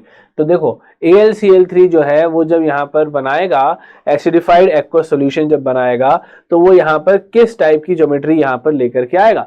तो तुम देख सकते हो कि एल्यूमिनियम क्लोराइड यहाँ पर उसके पास अवेलेबल d ऑर्बिटल्स है, तो वो यहाँ पर जब पानी में जाएगा तो यहाँ पर जो रहेगा जो हाइड्रेशन होगा उसका, तो because of the availability of d orbital वहां पर हाइड्रेशन में 6 यहाँ पर जो है H2O6 ये चीज बनाएगा और बनाएगा ये यहाँ पर इस तरीके से, है ना। तो एल्यूमिनियम H2O6 और ये जो चीज रहेगी यहाँ से बाहर Cl3, तो इस टाइप का कॉम्प्लेक्स फॉर्म होगा एल्यूमिनियम का, है ना। तो ये चीज हमने P ब्लॉक में देखी है। तो इस वजह से जब हम देखते हैं तो AlH2O6 जब वाटर एक्वस सॉल्यूशन में जाएगा तो इस तरीके का कॉम्प्लेक्स बनाएगा। तो हम बोल सकते हैं कि ये क्या बनाया इसने, ऑक्टाहेड्रल कॉम्प्लेक्स, क्योंकि कोऑर्डिनेशन नंबर 6 है। तो यहाँ पर जो हाइब्रिडाइजेशन होगा वो या तो sp3d2 या d2sp3 होगा और उसकी जो ज्योमेट्री होती है वो ऑक्टाहेड्रल होती है, ठीक है। फिर अगर हम देखें हाँ क्या बोल रहा है, given below are the two statements, group 13 trivalent halides are easily hydrolysed by water due to their covalent nature. तो बिल्कुल ठीक बात है कि यहाँ पर ग्रुप 13 के जो ट्राइहैलाइड्स हैं वो इजीली यहाँ पर हो जाते हैं। इसका एक एक्सेप्शन आता है बोरॉन का इसका एक्सेप्शन आता है, बाकी सब जो है ट्राइहैलाइड्स जो है वो यहाँ पर इजीली हाइड्रोलाइज हो जाते हैं। बोरॉन इसलिए नहीं होता क्योंकि बोरॉन के पास क्या होता है, बोरॉन के पास वैलेंस शेल मतलब जो है वो d ऑर्बिटल्स नहीं होते हैं, इस वजह से वो यहाँ पर हाइड्रोलाइज नहीं हो पाता। वहीं अगर हम AlCl3 की बात करते हैं तो वही सेम चीज है, ऑक्टाहेड्रल AlH2O6 3+ यहाँ पर बनाता है, तो वही चीज हमने यहाँ पर देखी थी। तो यहाँ पर हम देख सकते हैं कि ये जो स्टेटमेंट है वो यहाँ पर अपने आप में जो है दोनों ही स्टेटमेंट में अगर हम देखेंगे, दोनों स्टेटमेंट में अगर देखेंगे तो हम यहाँ पर ये पाएंगे कि यहाँ पर दोनों ही स्टेटमेंट सही है। तो इस वजह से ये भी सही है और ये भी सही है, तो दोनों सही है, लेकिन इसका एक एक्सेप्शन आता है, वो होता है बोरॉन का, ठीक है। तो ये चीज ध्यान रखना है। आंसर इसका रहेगा both the statement 1 and 2 are true, ठीक। फिर अगर हम देखते हैं क्या कि when 0.1 mole of COCl3 NH3 is treated with excess of AgNO3, 0.2 mole of AgCl is obtained। ठीक है, तो 1 मोल इसमें 2 मोल AgCl हमको निकल रहा है, मतलब S2 का है, तो conductivity of the solution will correspond to what. तो हम यहाँ पर देख सकते हैं कि देखो 1 मोल में अगर 2 मोल AgCl निकल रहा है, इसका मतलब यहाँ पर जो रहा होगा वो कैसा रहा होगा, COCl2 जो है, COCl जो है वो यहाँ पर COCl कितना AgCl बाहर निकला, 2 AgCl बाहर निकले, है ना। तो 2 AgCl बाहर रहे होंगे, 1 Cl अंदर रहा होगा और बाकी 5 NH3 अंदर है, 5 NH3 अंदर हो गए, 1-2 Cl बाहर हो गए। तो ये चीज हो गई कहानी इसकी, है ना, COCl3 NH3 की। तो इसमें जो कंडक्टिविटी रहेगी, क्योंकि हमको पता है कि अब कंडक्टिविटी जो है वो फ्री आयंस पर डिपेंड करती है, तो वो जो है वो किस टाइप का इलेक्ट्रोलाइट रहा, तो तुम देख सकते हो 1:2 का इलेक्ट्रोलाइट रहा है। तो इलेक्ट्रोलाइट जो रहेगा, तो conductivity of the solution correspond to 1:2 electrolyte. ठीक है, 1:2 इलेक्ट्रोलाइट रहने वाला है, तो इसका आंसर रहेगा यहाँ पर बी इसका आंसर होने वाला है यहाँ पर 1:2। समझ में आई बात, 1:2 कैसे हम लोग यहाँ पर इसको तय कर रहे हैं, तो 1:2 इसका जो है वो आंसर रहेगा। ठीक बात समझ में आ गई, तो ये हो गई बात। फिर एक आध क्वेश्चन और देखें, फिर क्या बोल रहा है, when 1 mole of CrCl3.6H2O is treated with excess of AgNO3, okay, 3 mole of AgCl obtain हुए, तो फॉर्मूला ऑफ द कॉम्प्लेक्स। अब बताओ, देखो 1 मोल में 3 मोल AgCl बाहर निकला। अब सीधी सी बात है, अगर 3 मोल AgCl बाहर निकल रहा है तो बाहर 3 क्लोरीन होंगे, और अगर 3 क्लोरीन है तो 6 के 6 H2O अंदर है, तो CrH2O6 और यहाँ पर Cl3 ऐसा मिल रहा है हमको। तो ये रहा आंसर इसका डी, है ना। अगर ये नहीं होता, मान लो 2 होते, तो 2 अंदर बाहर होते, 1 अंदर होता। समझ में बात को, तो इस तरीके से हमको देखना है। फिर क्या है, ओके, अब बात करते हैं क्रिस्टल फील्ड थ्योरी की। क्रिस्टल फील्ड थ्योरी यहाँ पर अब क्या कह रही है देखेंगे। तो देखो, क्रिस्टल फील्ड थ्योरी हमें ये कह रहा है कि रिव्यूइंग, अगर 5 डीजेनरेट ऑर्बिटल्स को हम यहाँ पर रिव्यू करते हैं, तो ये कुछ इस तरीके से रहते हैं, dxy, dyz, dzx, ये कहलाते हैं T2g ऑर्बिटल्स। ऐसे ही dx² - y² और dz², ये इस तरीके से रहते हैं, ये कहलाते हैं Eg ऑर्बिटल। तुम देख सकते हो कि यहाँ पर जो एक्सिस के अलोंग है, अलोंग द एक्सिस जो है वो dx² y² और dz² है, क्योंकि ये एक्सिस के अलोंग ऑर्बिटल्स हैं, ये एक्सिस के अलोंग ऑर्बिटल्स हैं। लेकिन ये जो है ये 45 डिग्री पर अलाइंड है, these are 45 degree to the axis, है ना। ये ऐसा है, ये ऐसा है, ये 45 डिग्री पर अलाइंड है। ठीक है, तो these are 45 degree aligned and these are along the axis, है ना, Eg वाले जो होते हैं। तो अब यहाँ पर क्या है कि अगर हम देखें, energy of the orbitals increases if they feel repulsion from the incoming ligands. कभी भी इनकमिंग लिगेंड से, जो कोई भी इनकमिंग लिगेंड आ रहा है, तो ऑर्बिटल्स को रिपल्शन फील होता है। कौन से ऑर्बिटल्स को, इनके ऑर्बिटल्स को, डी ऑर्बिटल्स को। तो ग्रेटर रिपल्शन, जितना ज्यादा रिपल्शन होता है, एनर्जी उतनी ज्यादा इंक्रीज होती है। ठीक है, तो एनर्जी ऑफ द ऑर्बिटल बढ़ती है when they feel repulsion from incoming ligand, energy बढ़ती है, और जितना ज्यादा रिपल्शन फील होगा उतनी ज्यादा एनर्जी इंक्रीज होगी। ये बात बिल्कुल अच्छे से ध्यान रखेंगे, जितना ज्यादा रिपल्शन फील होगा एनर्जी उतनी ज्यादा इंक्रीज होगी। स्फेरिकल सिमेट्रिकल अप्रोच, ये एक हाइपोथेटिकल अप्रोच होती है। स्फेरिकल सिमेट्रिकल अप्रोच का मतलब ये होता है कि जब हम मान के चलते हैं, इफ वी अज्यूम कि हमारे पास एक लिगेंड है और इससे चारों तरफ से, हर तरफ से यहाँ पर हमको जो है वो लिगेंड्स जो है वो आते हुए नजर आ रहे हैं, आते हुए नजर आते हैं, और ये एक हाइपोथेटिकल 3 डायमेंशन में हर जगह से हाइपोथेटिकल अप्रोच होती है, इसको बोलते हैं स्फेरिकल सिमेट्रिकल अप्रोच। अब होता यह है कि हमारे जो 5 डीजेनरेट ऑर्बिटल्स होते हैं, 5 डीजेनरेट ऑर्बिटल्स, ठीक है, वो क्या करते हैं कि सब अलग अलग डायरेक्शन में अलाइंड है ना। पूरे 3 डायमेंशन में हर एक ऑर्बिटल जो है अलग अलग डायरेक्शन में अलाइंड रहता है। ठीक है, लेकिन क्योंकि स्फेरिकल सिमेट्रिकल अप्रोच हो रहा है, हर डायरेक्शन से अप्रोच हो रहा है, तो हम यहां पर ये देखते हैं कि हर एक ऑर्बिटल बराबर बराबर रिपल्शन फील करेगा। अगर स्फेरिकल सिमेट्रिकल अप्रोच होती है लिगेंड की, यानी कि हर डायरेक्शन से लिगेंड आ रहा है, तो every ligand will feel equal repulsion, और जब इक्वल रिपल्शन होगा तो इक्वल इंक्रीज इन एनर्जी होगी। तो अब सीधी सी बात है, एनर्जी इंक्रीज होगी, और एनर्जी इंक्रीज होके कहां आएगा, यहां पर ये इस तरफ आएगा। ये हमारा हो गया यहां पर एक एनर्जी लेवल ठीक है, जो कब हुआ था, एनर्जी बढ़ गई थी, कब बढ़ी थी, जब इनको रिपल्शन फील हुआ था स्फेरिकल सिमेट्रिकल अप्रोच में। तो ये एक हाइपोथेटिकल अप्रोच था, इस वजह से ये जो एनर्जी लेवल रीच हुआ ये भी हाइपोथेटिकल है। और इसी हाइपोथेटिकल एनर्जी स्टेट को बोला जाता है बैरी सेंटर। क्या बोला जाता है? बैरी सेंटर कहा जाता है, बैरी सेंटर कहा जाता है। ठीक है, तो बैरी सेंटर वो होता है जो एक हाइपोथेटिकल एनर्जी लेवल होता है, कब? जब स्फेरिकल सिमेट्रिकल अप्रोच होगा लिगेंड्स का, यानी कि लिगेंड्स हर तरफ से आएंगे तो हर एक ऑर्बिटल को बराबर बराबर रिपल्शन फील होगा, तो बराबर बराबर एनर्जी इंक्रीज होगी, तो ये यहाँ पर बराबर बराबर लेवल पर आकर के डीजेनरेसी मेंटेन रखेंगे। डीजेनरेसी मतलब इक्वल एनर्जी स्टेट।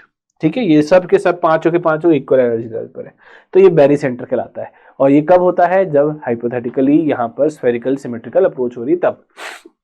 ठीक है, अब लेकिन ऐसा असलियत में तो नहीं होता। असलियत में क्या होता है? असलियत में यह होता है कि या तो ऑक्टाहेड्रल यानी कि 6 तरफ से लिगेंड्स आ रहे होंगे या 4 तरफ से। हमको तो खैर सिलेबस में ऑक्टाहेड्रल अप्रोच ऑफ लिगेंड को ही ज्यादा तवज्जो दी गई है, टेट्राहेड्रल के बारे में थोड़ा सा बताया गया है, बहुत ज्यादा नहीं है, लेकिन ऑक्टाहेड्रल अच्छे से है। तो ऑक्टाहेड्रल के बारे में अगर हम जानते हैं तो हम ये देखें कि क्योंकि 6 डायरेक्शन से लिगेंड्स आ रहे हैं, है ना, अगर हम देखें तो ये 6 के 6 डायरेक्शन कौन से हैं? ये 6 के 6 डायरेक्शन अलोंग द एक्सिस वाले हैं, एक्सिस के अलोंग। ये अलोंग द एक्सिस ऊपर से नीचे से, है ना, आगे से पीछे से, तो ये 6 डायरेक्शन से, और ये सब एक्सिस के अलोंग आ रहे हैं। और अगर एक्सिस के अलोंग आ रहे हैं तो सीधी बात है, जिसके अलोंग आ रहे हैं उस पर मौजूद ऑर्बिटल्स को ज्यादा रिपल्शन फील होगा, और जो उस पर मौजूद नहीं है उनको रिपल्शन कम फील होगा। तो अब कौन से ऑर्बिटल्स हैं जो अलोंग द एक्सिस है? ईजी वाले, यानी कि dx2y² और dz², ईजी वाले, क्योंकि वो dz² z के अलोंग है, x² y² x और y के अलोंग है, ये ऑर्बिटल्स हैं। तो अब हम यहां पर देख रहे हैं कि ये चीज क्या हो रही है, इन लोगों को ज्यादा रिपल्शन फील होगा। जिनको ज्यादा रिपल्शन फील होगा वो ज्यादा एनर्जी लेवल में हाई हो जाएंगे, और ईजी वाला इस वजह से हायर एनर्जी स्टेट में जाएगा। What about T2G?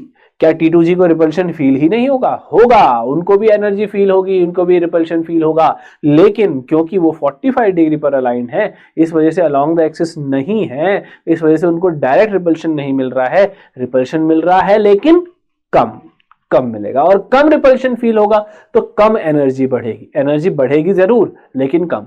तो इस वजह से जो T2G ऑर्बिटल्स होते हैं जो 45 डिग्री पर अलाइन होते हैं, ये ऑर्बिटल्स यहां पर क्या कहेंगे, ये लोग एनर्जी लेवल इंक्रीज तो करते हैं, ये लेवल एनर्जी इंक्रीज तो करते हैं लेकिन कम करते हैं। और ईजी जो कि एक्सिस के लॉन्ग अलाइन है, उनको ज्यादा रिपल्शन फील होता है तो वो ज्यादा लेवल इंक्रीज करते हैं अपना। और इस वजह से हम यहाँ पर कहते हैं कि ऑक्टाहेड्रल्स क्या बोलते हैं, अप्रोच ऑफ लिगेंड में यहाँ पर Eg और T2G अलग अलग हो जाते हैं। पहले क्या है, यहाँ पर 5 के 5 एक साथ हैं, लेकिन ये अलग अलग हो जाते हैं। Eg हायर एनर्जी स्टेट में चला जाता है, T2G लोअर एनर्जी स्टेट। लेकिन लोअर एनर्जी स्टेट यानी कि ग्राउंड स्टेट के मुकाबले तो हाई रहेगा, लेकिन बैरी सेंटर के मुकाबले, एवरेज एनर्जी स्टेट के मुकाबले वो चीज ऊपर चली जाती है और वो चीज नीचे चली जाती है। Eg ऊपर और T2G नीचे हो जाता है। तो ये है कहानी ऑक्टाहेड्रल अप्रोच की। और इसी को जो ये चीज हुई ना, डीजेनरेसी ब्रेक हो गई। अब पांचों डी ऑर्बिटल्स एक एनर्जी लेवल पर नहीं है, डीजेनरेट है, और डीजेनरेट अगर है तो यहां पर हम कहेंगे, और सॉरी डीजेनरेट अब नहीं है तो इसलिए डीजेनरेसी ब्रेक हो गई यहां पर, और यहां पर स्प्लिटिंग हो गई है। इसी को बोलते हैं ऑक्टाहेड्रल स्प्लिटिंग।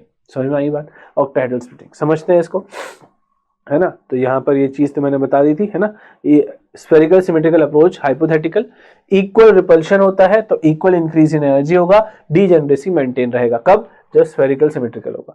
लेकिन जब यहाँ पर ऑक्टाहेड्रल अप्रोच ऑफ लिगेंड हो रहा है टुवर्ड्स द फेसेस, है ना, तो यहाँ पर Eg जो है dx² y² and dz² orbitals face direct 0 degree repulsion with, है ना, तो 0 डिग्री रिपल्शन होता है, यहाँ पर डायरेक्ट रिपल्शन होता है, तो इस वजह से ये ग्रेटर इंक्रीज इन एनर्जी देखने को मिलता है Eg का।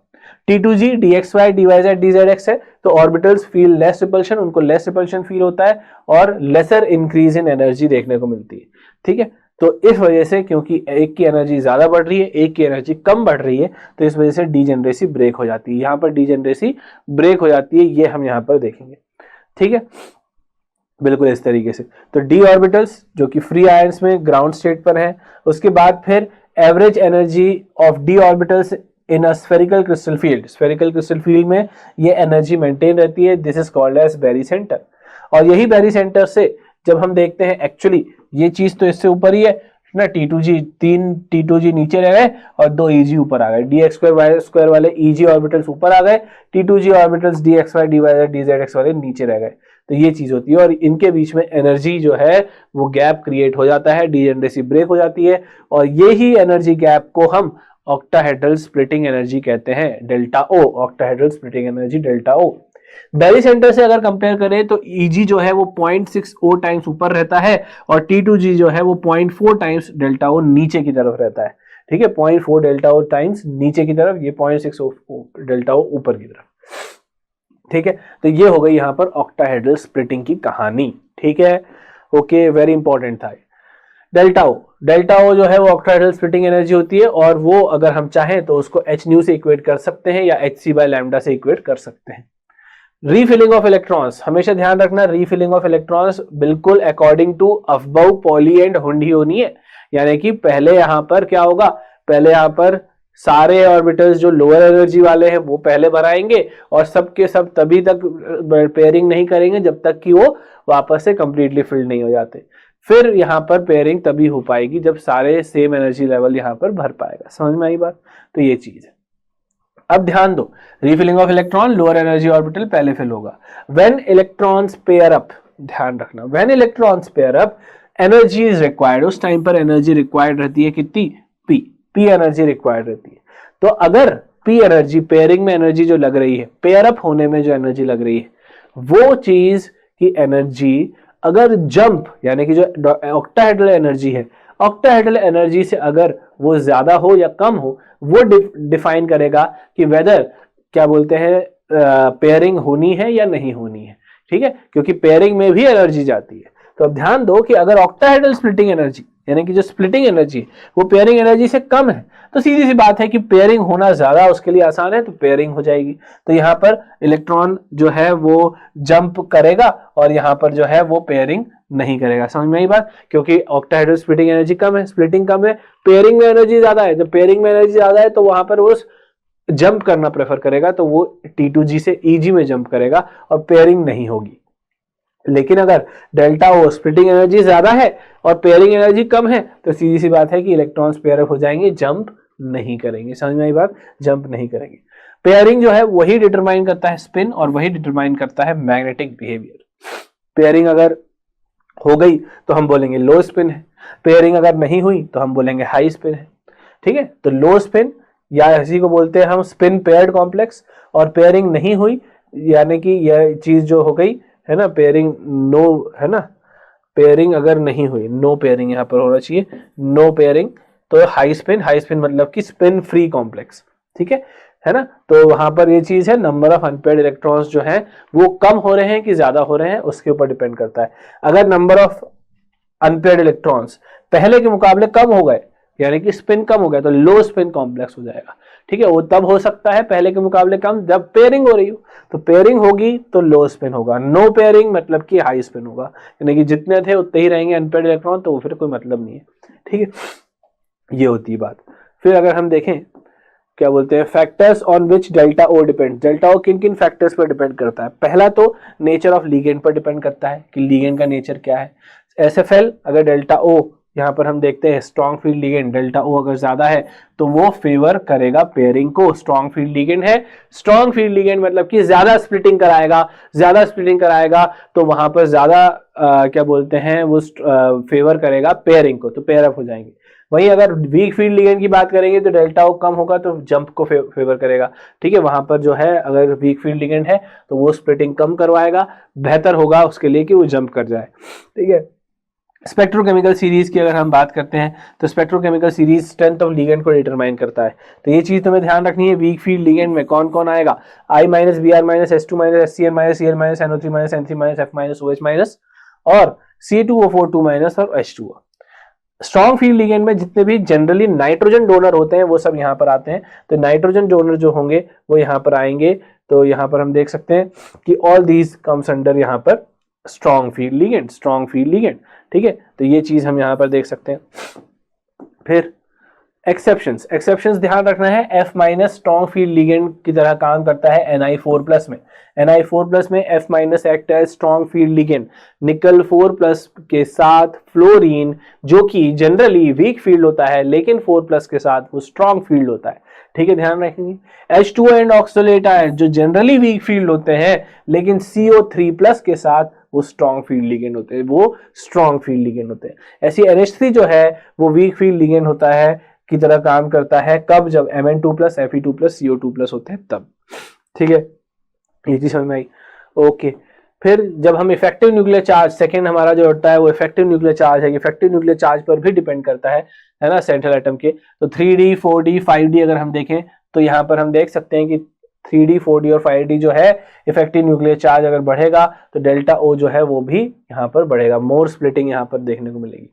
ठीक है, ध्यान रखना 3D वाले जो है वहीं पे Z इफेक्टिव जो है वो, तो ये चीज ध्यान रखना। 4D और 5D में तो इफेक्टिव न्यूक्लियर चार्ज बहुत ज्यादा है, तो वहां पर स्प्लिटिंग ज्यादा ही होगी, क्योंकि वो ज्यादा अट्रैक्ट करेगा लोन, क्या बोलते हैं, जो 4+ है वो ज्यादा पॉजिटिव है। जितना ज्यादा पॉजिटिव होगा उतना ज्यादा लिगेंड्स अट्रैक्ट होंगे उसके पास, क्योंकि लिगेंड्स क्या है, इलेक्ट्रॉन रिच स्पीशीज है, और बीच वाला क्या है, इलेक्ट्रॉन डेफिशिएंट। पॉजिटिव चार्ज ये बता रहा है कि कितना ज्यादा डेफिशिएंट है, जितना ज्यादा डेफिशिएंट उतना ज्यादा नेगेटिव चार्ज अट्रैक्ट होंगे, और इंटेंसिटी ऑफ अप्रोच बढ़ जाएगी। जैसे ही इंटेंसिटी ऑफ अप्रोच बढ़ेगी तो उनका जो रिपल्शन होगा ऑर्बिटल्स के साथ वो बढ़ जाएगा, और हम यहाँ पर ये देखेंगे कि स्प्लिटिंग ज्यादा हुई। तो यहाँ पर ये चीज इस वजह से यहाँ पर हम देखेंगे, दस the concept of weak field and strong field ligand वो सिर्फ सीमित है किसके लिए, 3D सीरीज के लिए ही, क्योंकि 4D और 5D के लिए हर लिगेंड स्ट्रॉन्ग फील्ड लिगेंड ही है, हर लिगेंड स्ट्रॉन्ग फील्ड लिगेंड ही है। For 4D and 5D almost all ligands act as strong field ligand. ठीक है, third, oxidation number of central atom. Central atom के ऑक्सीडेशन नंबर पर भी यहाँ पर क्या डिपेंड करता है, जो हमारा क्या बोलते हैं स्प्लिटिंग है वो डिपेंड करती है। तो ऑक्सीडेशन नंबर ज्यादा होगा, स्प्लिटिंग ज्यादा होगी, वही सेम कारण, 3+ बड़ा है 2+ से, तो 3+ ज्यादा अट्रैक्ट करेगा 2+ के मुकाबले, तो ज्यादा रिपल्शन हमको कहाँ देखने को मिलेगा, CO3+ के केस में। ठीक है, Ni4+ ज्यादा, Ni2+, Fe3+ ज्यादा, Fe2+। ठीक है, 10 NiF6 4- जो है, इस वजह से NiF6 4- जो है वो यहाँ पर हम देख सकते हैं कि उसमें जो है जनरली जो क्या बोलते हैं, NiF6 4- में निकल +2 ऑक्सीडेशन स्टेट में है। अगर +2 ऑक्सीडेशन स्टेट में है तो यहाँ पर फ्लोरीन जो है वो वीक फील्ड लिगेंड है, तो यहाँ पर high spin sp3d2 outer orbital complex बनाएगा। लेकिन जब हम NiF6 2- की बात करते हैं तो यहाँ पर निकल +4 ऑक्सीडेशन स्टेट में है, और +4 में हमने बात करी ही है कि वो स्ट्रॉन्ग फील्ड लिगेंड की तरह काम करता है, fluorine act as strong field ligand. तो अगर वो स्ट्रॉन्ग फील्ड लिगेंड है तो लो स्पिन में यहाँ पर रहेगा d2sp3 इनर ऑर्बिटल कॉम्प्लेक्स बनाएगा। ठीक है, इनर ऑर्बिटल कॉम्प्लेक्स यहाँ पर बनाएगा कब, जब हम बात करते हैं NiF6 2- की, क्योंकि 4+ है, तो 4+ यहाँ पर होने की वजह से फ्लोरीन जो भी आ रहा है वो बहुत तगड़े तरीके से अट्रैक्ट होगा, और इस वजह से हम यहाँ पर ये देखेंगे कि वो स्ट्रॉन्ग फील्ड लिगेंड की तरह काम करता है। ठीक है, तो ये बात समझ में आ गई। तो ये चीजें थी इंपॉर्टेंट। एग्जाम्पल जैसे K4FeCN6 4- है, तो अब यहाँ पर तुम ध्यान दो कि Fe जो है वो Fe2+ ऑक्सीडेशन स्टेट में है। ठीक है, K4FeCN6 ये, तो हमें पता है कि ये 4 हटेगा तो यहाँ पर 4- आएगा, 4- आएगा तो आयरन जो है होगा वो +2 ऑक्सीडेशन स्टेट में है, और +2 मतलब कि 3d6 कॉन्फ़िगरेशन। साइनाइड जो है वो लिगेंड है यहाँ पर, और वो स्ट्रॉन्ग फील्ड लिगेंड है। तो जब स्ट्रॉन्ग फील्ड लिगेंड है तो सीधी सी बात है कि ऐसे केस में स्प्लिटिंग जो है वो ज्यादा होगी पेयरिंग के मुकाबले, और इस वजह से यहाँ पर पेयरिंग के बजाय यहाँ पर मतलब स्ट्रॉन्ग फील्ड लिगेंड जो है वो पेयरिंग को प्रेफर करेगा, क्योंकि पेयरिंग में कम एनर्जी है, तो इस वजह से पेयरिंग यहाँ पर प्रेफर होगी। डायमैग्नेटिक की अगर बात करते हैं तो डायमैग्नेटिक रहेंगे, ये लो स्पिन रहेगा, d2sp3 इनर ऑर्बिटल कॉम्प्लेक्स बनाएगा। डायमैग्नेटिक रहेगा, लो स्पिन रहेगा, d2sp3 इनर ऑर्बिटल कॉम्प्लेक्स यहाँ पर हमको देखने को मिलने वाला है। डायमैग्नेटिक, लो स्पिन, d2sp3 इनर ऑर्बिटल। ठीक बात समझ में आई। तो ये चीज हम यहाँ पर देख सकते हैं, डायमैग्नेटिक रहेगा, क्यों, क्योंकि यहाँ पर d6 है, पेयरिंग हो गई 6 के 6। यहाँ पर हम देखेंगे कि ये जो है स्प्लिटिंग हुई थी ज्यादा, और पेयरिंग हो जाएगी 1 2 3 4 5 6, यहाँ पर 6। तो यहाँ पर इस वजह से कोई भी पेयरिंग नहीं है, कोई भी वहां पर अनपेयर्ड इलेक्ट्रॉन नहीं है, तो इस वजह से डायमैग्नेटिक लो स्पिन रहेगा, क्योंकि लो स्पिन यानी कि पहले 6 थे, 4 अनपेयर्ड इलेक्ट्रॉन थे, अब एक भी नहीं बचा, तो इसलिए लो स्पिन है। उसके बाद हम यहाँ पर ये देखते हैं कि इसके पास अंदर के डी ऑर्बिटल जो है वो खाली रह गए हैं, ईजी वाला जो है वो खाली रह गया है, ईजी में 2 ही होते हैं ना, तो ईजी में 2 रहेंगे तो खाली रह गए, तो इस वजह से अंदर वाला डी उठाएगा, बाहर वाला छोड़ देगा, तो D2sp3 इनर ऑर्बिटल यहाँ पर जो है वो यहाँ पर हमको कॉम्प्लेक्स देखने को मिलेगा D2sp3 की वजह से। सिमिलरली एक और एग्जांपल MnH2O6 2+ की देखें तो Mn2+ है, यहाँ पर D5 कॉन्फ़िगरेशन है, H2O वीक फील्ड लिगेंड है, वीक फील्ड लिगेंड मतलब स्प्लिटिंग यहाँ पर कम होगी पेयरिंग के मुकाबले, और इस वजह से पेयरिंग के बजाय वो स्प्लिटिंग जो है वो जंप करना प्रेफर करेगा, और जंप करेगा अगर तो जैसा है वैसा ही रहेगा। अब D5 कॉन्फ़िगरेशन का कॉन्फ़िगरेशन हमें पता है कि ऐसा ऐसा 5 के 5 डी ऑर्बिटल है, यहाँ पर चौथा इलेक्ट्रॉन यहाँ जंप करके इधर आ जाएगा, यानी कि कोई पेयरिंग नहीं होगी, 5 इसका रहेगा, 5 अनपेयर्ड इलेक्ट्रॉन है, म्यू उसी के हिसाब से इसका मैग्नेटिक मोमेंट कैलकुलेट कर सकते हैं, पैरामैग्नेटिक ये रहेगा, हाई स्पिन ये रहेगा, हाई स्पिन क्योंकि इसके पास कोई पेयरिंग नहीं हुई है तो हाई स्पिन, अंदर वाला ईजी खाली नहीं है तो बाहर जाएगा, D2sp3 D2 बनाएगा आउटर ऑर्बिटल कॉम्प्लेक्स। ठीक बात समझ में आई, आउटर ऑर्बिटल कॉम्प्लेक्स यहाँ पर हमको देखने को मिलेगा। ठीक है, फिर अगर हम देखें crystal field stabilisation energy CFSE, तो CFSE जो होता है वो होता है -0.4 delta O into NT2G plus 0.6 delta O NEG plus XP, है ना, प्लस XP भी होता है। नाउ व्हाट इज दिस, देखो NT2G होता है नंबर ऑफ इलेक्ट्रॉन कितने T2G में अवेलेबल है, NEG होता है नंबर ऑफ इलेक्ट्रॉन कितने EG में अवेलेबल है, और फिर आती है बात XP की, P होता है पेयरिंग एनर्जी, और X जो है वो दर्शाता है आपका, X जो है वो दर्शाता है आपका कि कितने extra pair of electrons generate हुए हैं, extra pair of electrons, extra pairs of electron, pairs of electrons कितने जनरेट हुए हैं यहाँ पर in case of pairing, in case of pairing. जैसे एग्जांपल के तौर पर अगर मैं कहूं, जैसे एग्जांपल के तौर पर मैं बताता हूं कि जैसे हमारे पास क्या बोलते हैं 4 कॉन्फ़िगरेशन है, ठीक है, D4 कॉन्फ़िगरेशन। जब हम वीक फील्ड लिगेंड के साथ देखेंगे तो वीक फील्ड लिगेंड में हमारा जो कॉन्फ़िगरेशन आएगा वो आएगा T2G 1,1,1 और जंप कर जाएगा EG तो 1,0, ये है। तो T2G के पास 3 इलेक्ट्रॉन, EG के पास 1 इलेक्ट्रॉन, ठीक है। लेकिन जब स्ट्रॉन्ग फील्ड लिगेंड की बात करेंगे तो स्ट्रॉन्ग फील्ड लिगेंड में T2G यहाँ पर 2,1,1 रहेगा, क्योंकि 2 इलेक्ट्रॉन पहले में फिर एक रहेगा, और EG में कितने हो जाएंगे 0,0, है ना। ये रहेगा स्ट्रॉन्ग फील्ड लिगेंड के साथ, स्ट्रॉन्ग फील्ड लिगेंड के साथ हमको ये देखने को मिलेगा। ठीक बात, ओके। तो अब जब हम यहाँ पर ये देख रहे हैं कि ये जो चीज है ये इस तरीके से ये हम देख सकते हैं 1,1,1,10 2,1,1,0,0। तो अब यहाँ पर D4 weak field ligand strong है। तो अब यहाँ पर जब हम देखेंगे, यहाँ देखेंगे तो CFSE कैसे कैलकुलेट किया जाएगा। देखो पहले केस में CFSE निकालता हूं, तो CFSE होता है -0.4 डेल्टा O, -0.4 डेल्टा O, तो माइनस यानी कि 0.4 डेल्टा O। T2G जो है वो 3 है, EG जो है वो 1 है, तो ये हो जाएगा -3 into 0.4 delta O plus EG का 1 है, 1 into 0.6 delta O, 0.6 delta O, ये चीज है।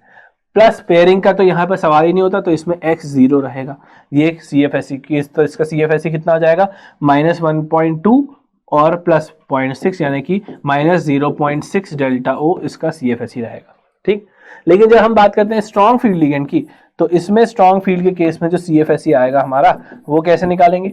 तो इसमें कितने हैं 4, तो 4 into 0.4 is -4 into 0.4 minus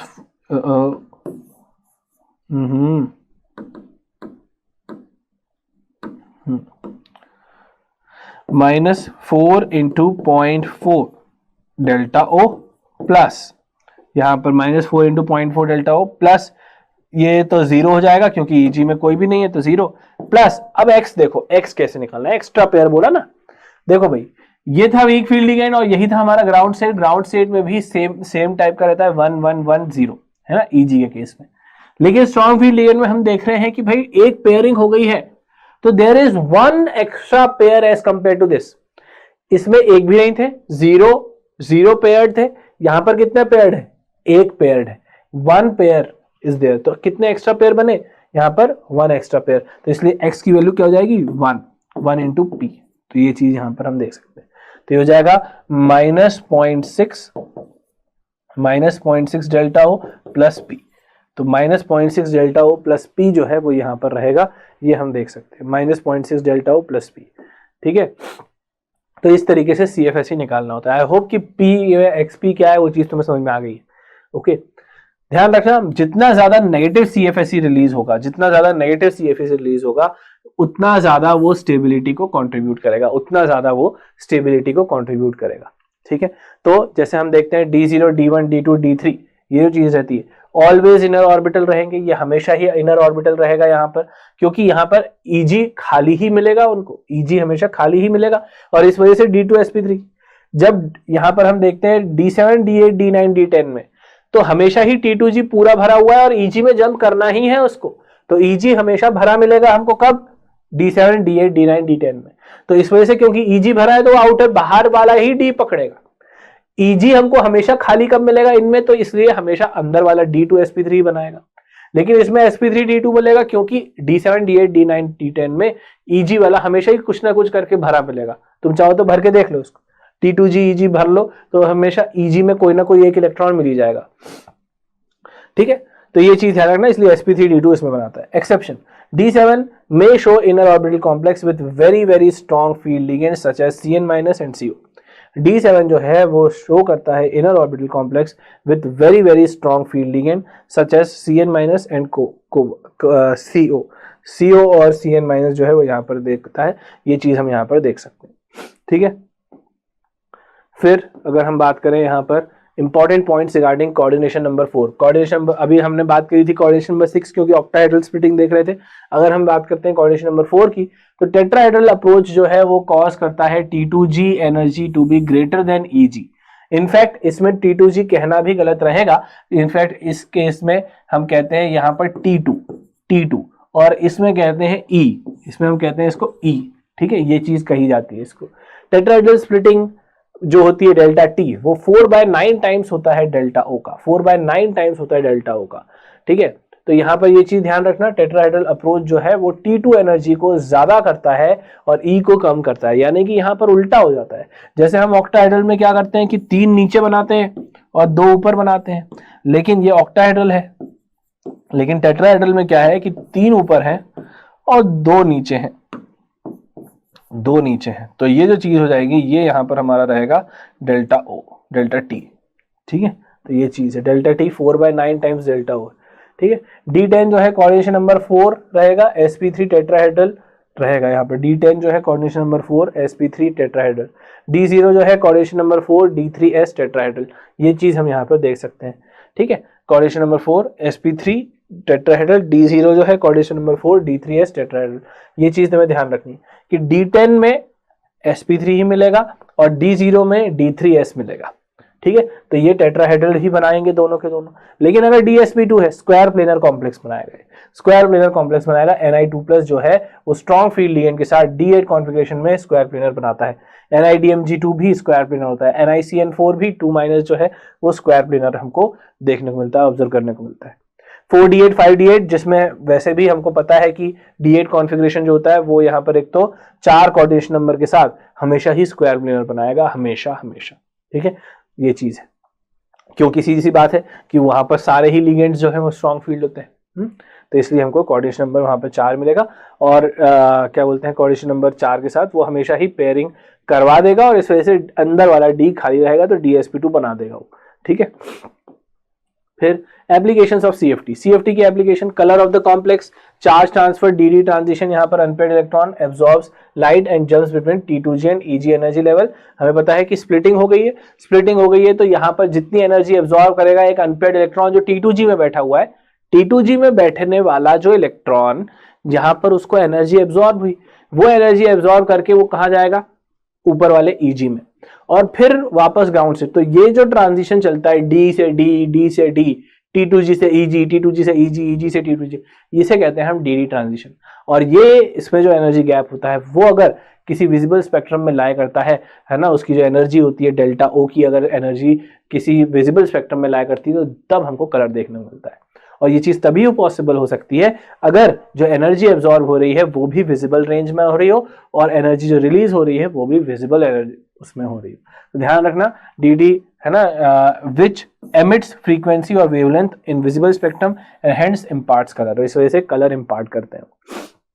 The color visible to complementary is complementary to the absorbed frequency according to the color wheel। ये है कलर व्हील, और इसमें हमको यहाँ देखने को मिलता है कि अगर ब्लू कलर एब्जॉर्ब होता है ना, या देखो लिखा है ग्रीन इज एब्जॉर्ब, अगर ग्रीन एब्जॉर्ब हुआ तो यहाँ पर जो कलर दिखेगा वो रेड कलर दिखेगा। तो इस तरीके से हम यहाँ पर देख सकते हैं कलर व्हील की कहानी। ओके, फिर मैग्नेटिक बिहेवियर की अगर बात करें तो मैग्नेटिक बिहेवियर जो है वो अगर ऐसा है कि सारे के सारे पेयर्ड हैं तो डायमैग्नेटिक, एक भी अनपेयर्ड हो गया तो paramagnetic, simple as that. Stability of the complex हम बता सकते हैं यहाँ पर कि bond strength between ligands and atoms के ऊपर यहाँ पर डिपेंड करता है कि बॉन्ड स्ट्रेंथ कैसी रहेगी, वो भी स्टेबिलिटी बताता है। दूसरा एंट्रोपिक या कीलेटिंग इफेक्ट जो है वो यहाँ पर हमको बताता है स्टेबिलिटी के बारे में, कि जितना ज्यादा कीलेशन होगा उतना ज्यादा यहाँ पर जो है हम बोल सकते हैं कि कॉम्प्लेक्स उतना स्टेबल रहेगा। और तीसरा होता है CFSE कितनी ज्यादा है, तो CFSE is not the only reason, chelation is not the only reason, यहाँ पर तीनों मिल करके यहाँ पर उसकी ओवरऑल स्टेबिलिटी को डिटरमाइन करते हैं यहाँ पर, ठीक है, कॉम्प्लेक्स। फिर अगर हम बात करते हैं यहाँ पर क्वेश्चन की, तो देखो given below are the two statements, यहाँ पर a solution of NiH2O6 2+ is green in colour, a solution of NiCN4 2- is colourless. तो अगर हम यहाँ पर देखते हैं कि यहाँ पर NiH2O6 2+ जो है वो यहाँ पर और NiCN4 2- में यहाँ पर जो है वो कलर का क्या डिफरेंस आ रहा है, तो क्या ये तुम बता सकते हो कि यहाँ पर ये चीज NiH2O6 2+ ग्रीन कलर का होता है और NiCN4 2- जो है वो कलरलेस होता है? क्या ये स्टेटमेंट तुम्हें सही दिख रहा है? तो देखो यस, दोनों ही यहाँ पर सही है, क्योंकि यहाँ पर हम देखते हैं कि NiH2O6 में यहाँ पर जब हम देखेंगे तो ये क्योंकि वीक फील्ड लिगेंड है तो पेयरिंग नहीं कराएगा, एक अनपेयर्ड इलेक्ट्रॉन बचा रहेगा। लेकिन NiCN4 2- में हम ये देखेंगे कि क्योंकि unpaired electron strong field ligand है, सारे के सारे पेयर अप हो गए, there is no unpaired electron left, और जब नो अनपेयर्ड इलेक्ट्रॉन तो काहे की स्प्लिटिंग, काहे का DD ट्रांजिशन। तो इस वजह से यहाँ पर हम बोल सकते हैं कि ये चीज दोनों ही स्टेटमेंट सही है, तो इस वजह से बोथ आर करेक्ट। समझ में आया क्यों? फिर से बता रहा हूँ, H2O जो है वो वीक फील्ड लिगेंड है तो स्प्लिटिंग पेयरिंग नहीं कराएगा, ठीक है, लेकिन साइनाइड जो है स्ट्रॉन्ग फील्ड लिगेंड है तो वो पेयरिंग करवा देगा। पेयरिंग करवा दिया तो सारे के सारे क्या हो गए, पेयर अप हो गए। पेयर अप हो गए तो डायमैग्नेटिक हो गया। डायमैग्नेटिक हो गया यानी कि कोई भी अनपेयर्ड इलेक्ट्रॉन नहीं है, और जब अनपेयर्ड इलेक्ट्रॉन नहीं है तो DD ट्रांजिशन नहीं होगा। समझ में आई बात? ओके, तो इस वजह से आंसर बी। फिर क्या है, COH6 2-3+ and COF6 3- are respectively known as. तो देखिए जरा, देखो अगर हम यहाँ पर देखते हैं, देखो स्पिन फ्री का मतलब होता है कि हाई स्पिन कॉम्प्लेक्स, और स्पिन पेयर्ड मतलब कि लो स्पिन कॉम्प्लेक्स, ठीक है। तो देखें COH6 3+, COH6 3+ का मतलब है यहाँ पर NH3 जो कि क्या बोलते हैं, एक वीक फील्ड लिगेंड होता है, स्ट्रॉन्ग जो होता है नहीं, नाइट्रोजन डोनर है तो स्ट्रॉन्ग फील्ड लिगेंड होगा। और अगर ये स्ट्रॉन्ग फील्ड लिगेंड है तो हम यहाँ पर बोल सकते हैं कि ये स्ट्रॉन्ग फील्ड लिगेंड होने के नाते क्या करवाएगा, पेयरिंग करवा देगा। पेयरिंग कराएगा D7 कॉन्फ़िगरेशन के साथ, है ना, क्योंकि 3+ है, अच्छा 3+ है, CO3+ है, D6 कॉन्फ़िगरेशन है, और D6 कॉन्फ़िगरेशन में पेयरिंग हो गई, तो पेयरिंग हो गई तो क्या हो जाएगा, 1 2 3 4 5 6, तो सारे के सारे पेयरिंग करेगा। पेयरिंग करेगा तो सीधी सी बात है कि स्पिन पेयर्ड कॉम्प्लेक्स बनाएगा, तो स्पिन पेयर्ड रहेगा, और फ्लोरीन यहाँ पर वीक फील्ड लिगेंड होने के नाते पेयरिंग नहीं करवाएगा, तो ये क्या बोल सकते हैं हम, यहाँ पर स्पिन फ्री रहेगा। This is spin free, this is spin paired. Answer इसका बी रहने वाला है। B is the answer of this question, ठीक है। एक स्पिन पेयर्ड है, एक स्पिन फ्री है, ये चीज हमको ध्यान रखना है। ओके, चीज समझ में आ गई यहाँ पर कैसे हमको स्पिन पेयर्ड और स्पिन फ्री देखना है। ओके, ये चीज यहाँ पर हम ध्यान रखेंगे, ठीक है। तो ये चीज है। अच्छा, और अगर बात कर रहे हैं इनर ऑर्बिटल और आउटर ऑर्बिटल की, तो इनर ऑर्बिटल और आउटर ऑर्बिटल में क्योंकि ये पेयर अप हो गया तो ये इनर ऑर्बिटल बनाएगा D2sp3, लेकिन अगर यहाँ पर पेयरिंग नहीं हुई है तो ये आउटर ऑर्बिटल बनाएगा, तो इनर एंड आउटर रहेगा ये। लेकिन यहाँ आउटर और इनर है तो ये गलत हो गया, और इनर और स्पिन पेयर्ड है तो स्पिन पेयर्ड नहीं है, स्पिन फ्री है, तो इसलिए ये गलत हो गया, ठीक है। आंसर इसका बी रहेगा। ओके, फिर क्या है, हाँ फिर क्या हुआ है, देखो जरा क्वेश्चन देखें। Consider the following complex ion, है ना, P FeF6 3-, Q जो है VH2O6 2+, R जो है FeH2O6 2+, the correct order of the complex ion according to the spin only magnetic moment is. तो यहाँ पर हमको क्या बोल रहा है, क्या निकालना है हमको, मैग्नेटिक मोमेंट निकालना है। क्या निकालना है, मैग्नेटिक मोमेंट, म्यू निकालना है हमको, ठीक है, म्यू निकालना है हमको। तो अब कैसे निकालेंगे, वही अनपेयर्ड इलेक्ट्रॉन से देखना है। तो FeF6 3- में हम देखेंगे आयरन जो है वो +3 ऑक्सीडेशन स्टेट में है। +3 यानी कि यहाँ पर हम बोल सकते हैं कि ये D+3 ना, तो यहाँ पर D6 है, Fe(F6) 3- Fe(F6) 3- यहाँ पर हो जाएगा D Fe(F6) 6 है, 3- है, 3- 6- यहाँ पर Fe जो है वो +3 ऑक्सीडेशन स्टेट में है, और +3 का मतलब होता है कि आयरन जो कि 4s2 3d6 कॉन्फ़िगरेशन बनाता है, 4s2 3d6 कॉन्फ़िगरेशन बनाता है। तो यहाँ पर हम देखते हैं 4s2 3d6 में, यहाँ पर हम देख सकते हैं कि ये जो D है, यहाँ पर 4s2 3d6 में D5 कॉन्फ़िगरेशन बचेगा ये, और D5 है ये। VH2O6 2+ जो है वो यहाँ पर हम बोल सकते हैं VH2O6 2+। यहाँ पर हम देख सकते हैं कि वेनेडियम अपने +2 ऑक्सीडेशन स्टेट में यहाँ पर D3 कॉन्फ़िगरेशन के साथ रहेगा, क्योंकि जनरली ये वेनेडियम D4 है ना, 4s2 3d3 कॉम्प्लेक्स बनाता है। तो इस वजह से जब 2+ में देखेंगे तो 4s2 चला जाएगा तो D3 कॉम्प्लेक्स बनेगा, और FeH2O6 2+ में हम देखेंगे Fe2+ है, और यहाँ पर FeH2O6 2+ D कौन सा है, D6 D FeH2O6 2+, FeH2O6 2+ जो है आयरन 2+ के साथ यहाँ पर हम देखेंगे क्या होगा, FeH2O6 2+ है, तो यहाँ पर अगेन ये तो 3+ था, तो ये D6 कॉन्फ़िगरेशन बचेगा। Correct order of the complex है ना, कितना यहाँ पर स्पिन ओनली मैग्नेटिक मोमेंट, तो सबसे ज्यादा हमको म्यू में मिलेगा P में, फिर उसके बाद 4 इसमें है और 3 इसमें है, तो यहाँ पर सबसे ज्यादा P में हमको देखने को मिलने वाला है, और उसके बाद फिर यहाँ पर R और फिर Q। C is the answer this question, ठीक है। फिर देखें, identify from the following species in which D2sp3 hybridisation is shown by central atom. तो यहाँ पर हम देख सकते हैं कि D2sp3 hybridisation, identify from the species in which D2sp3 hybridisation is shown by central atom.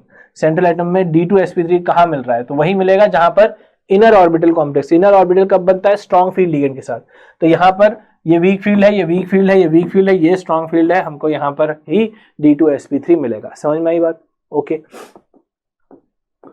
फिर क्या है क्वेश्चन, लिस्ट 1 लिस्ट 2 से मैच करना है। तो देखो ये कॉन्फ़िगरेशन है, यहाँ पर कैसे देखना है, CrH2O6 3+ मतलब Cr3+, तो ये चीज बनाएगा 4s1 3d5 कॉन्फ़िगरेशन। एक D5 में यहाँ पर अगर देखें 2 और चले जाएंगे तो D3 कॉन्फ़िगरेशन बचेगा। D3 मतलब T2G3 Eg0, तो यहाँ पर रहेगा 2। FeH2O6 3+, FeH2O6 Fe3+ है, Fe3+ यहाँ पर हम देखेंगे तो ये T2G3 है और यहाँ पर Eg0 है, तो आयरन 3+ के साथ D5 कॉन्फ़िगरेशन बनाएगा। 5 मतलब की, और वो भी वीक फील्ड लिगेंड है, तो वीक फील्ड लिगेंड के साथ यहाँ पर पेयरिंग नहीं होगी।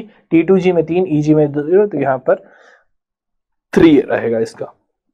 NiH2O6 2+, Ni2+ है, तो निकल 4s2 3d8 configuration, 4s2 3d8 configuration है, तो यहाँ पर 2 चले जाएंगे और D8 कॉन्फ़िगरेशन रहेगा। तो D8 कॉन्फ़िगरेशन चाहे कोई सा भी हो, तो उसका कॉन्फ़िगरेशन क्या आएगा कि T2G में 6 रहेंगे और Eg में यहाँ पर 2 रहने वाले हैं, तो इसका यहाँ पर 4 रहेगा। वेनेडियम 3+ यानी कि D2 कॉन्फ़िगरेशन है शायद, 4s2 3d4, एक मिनट, 4s2 3d4 नहीं, 4s2 3d3 रहेगा, 3+ है इसलिए D2 बिल्कुल ठीक है, तो T2G 2 ये रहेगा 1, तो 2 3 4 1 इसका ऑर्डर रहने वाला है, 2 3 4 1 D इसका आंसर रहेगा, ठीक है, ओके। फिर select the option with correct property. क्या NiCO4 और NiCl4 2- दोनों ही डायमैग्नेटिक है? नहीं, Cl वीक फील्ड लिगेंड है, ये स्ट्रॉन्ग फील्ड लिगेंड है, तो ये डायमैग्नेटिक होगा, ये डायमैग्नेटिक नहीं होगा, तो ये स्टेटमेंट गलत है। NiCO4 and NiCl4 both are paramagnetic, नहीं, NiCO4 पैरामैग्नेटिक नहीं है, डायमैग्नेटिक है। NiCl4 2- इज डायमैग्नेटिक, ये भी गलत हो गया, NiCO4 ये भी गलत हो गया। NiCO4 is diamagnetic, yes, ये बिल्कुल ठीक है, NiCO4 is diamagnetic, NiCl4 2- is paramagnetic, okay.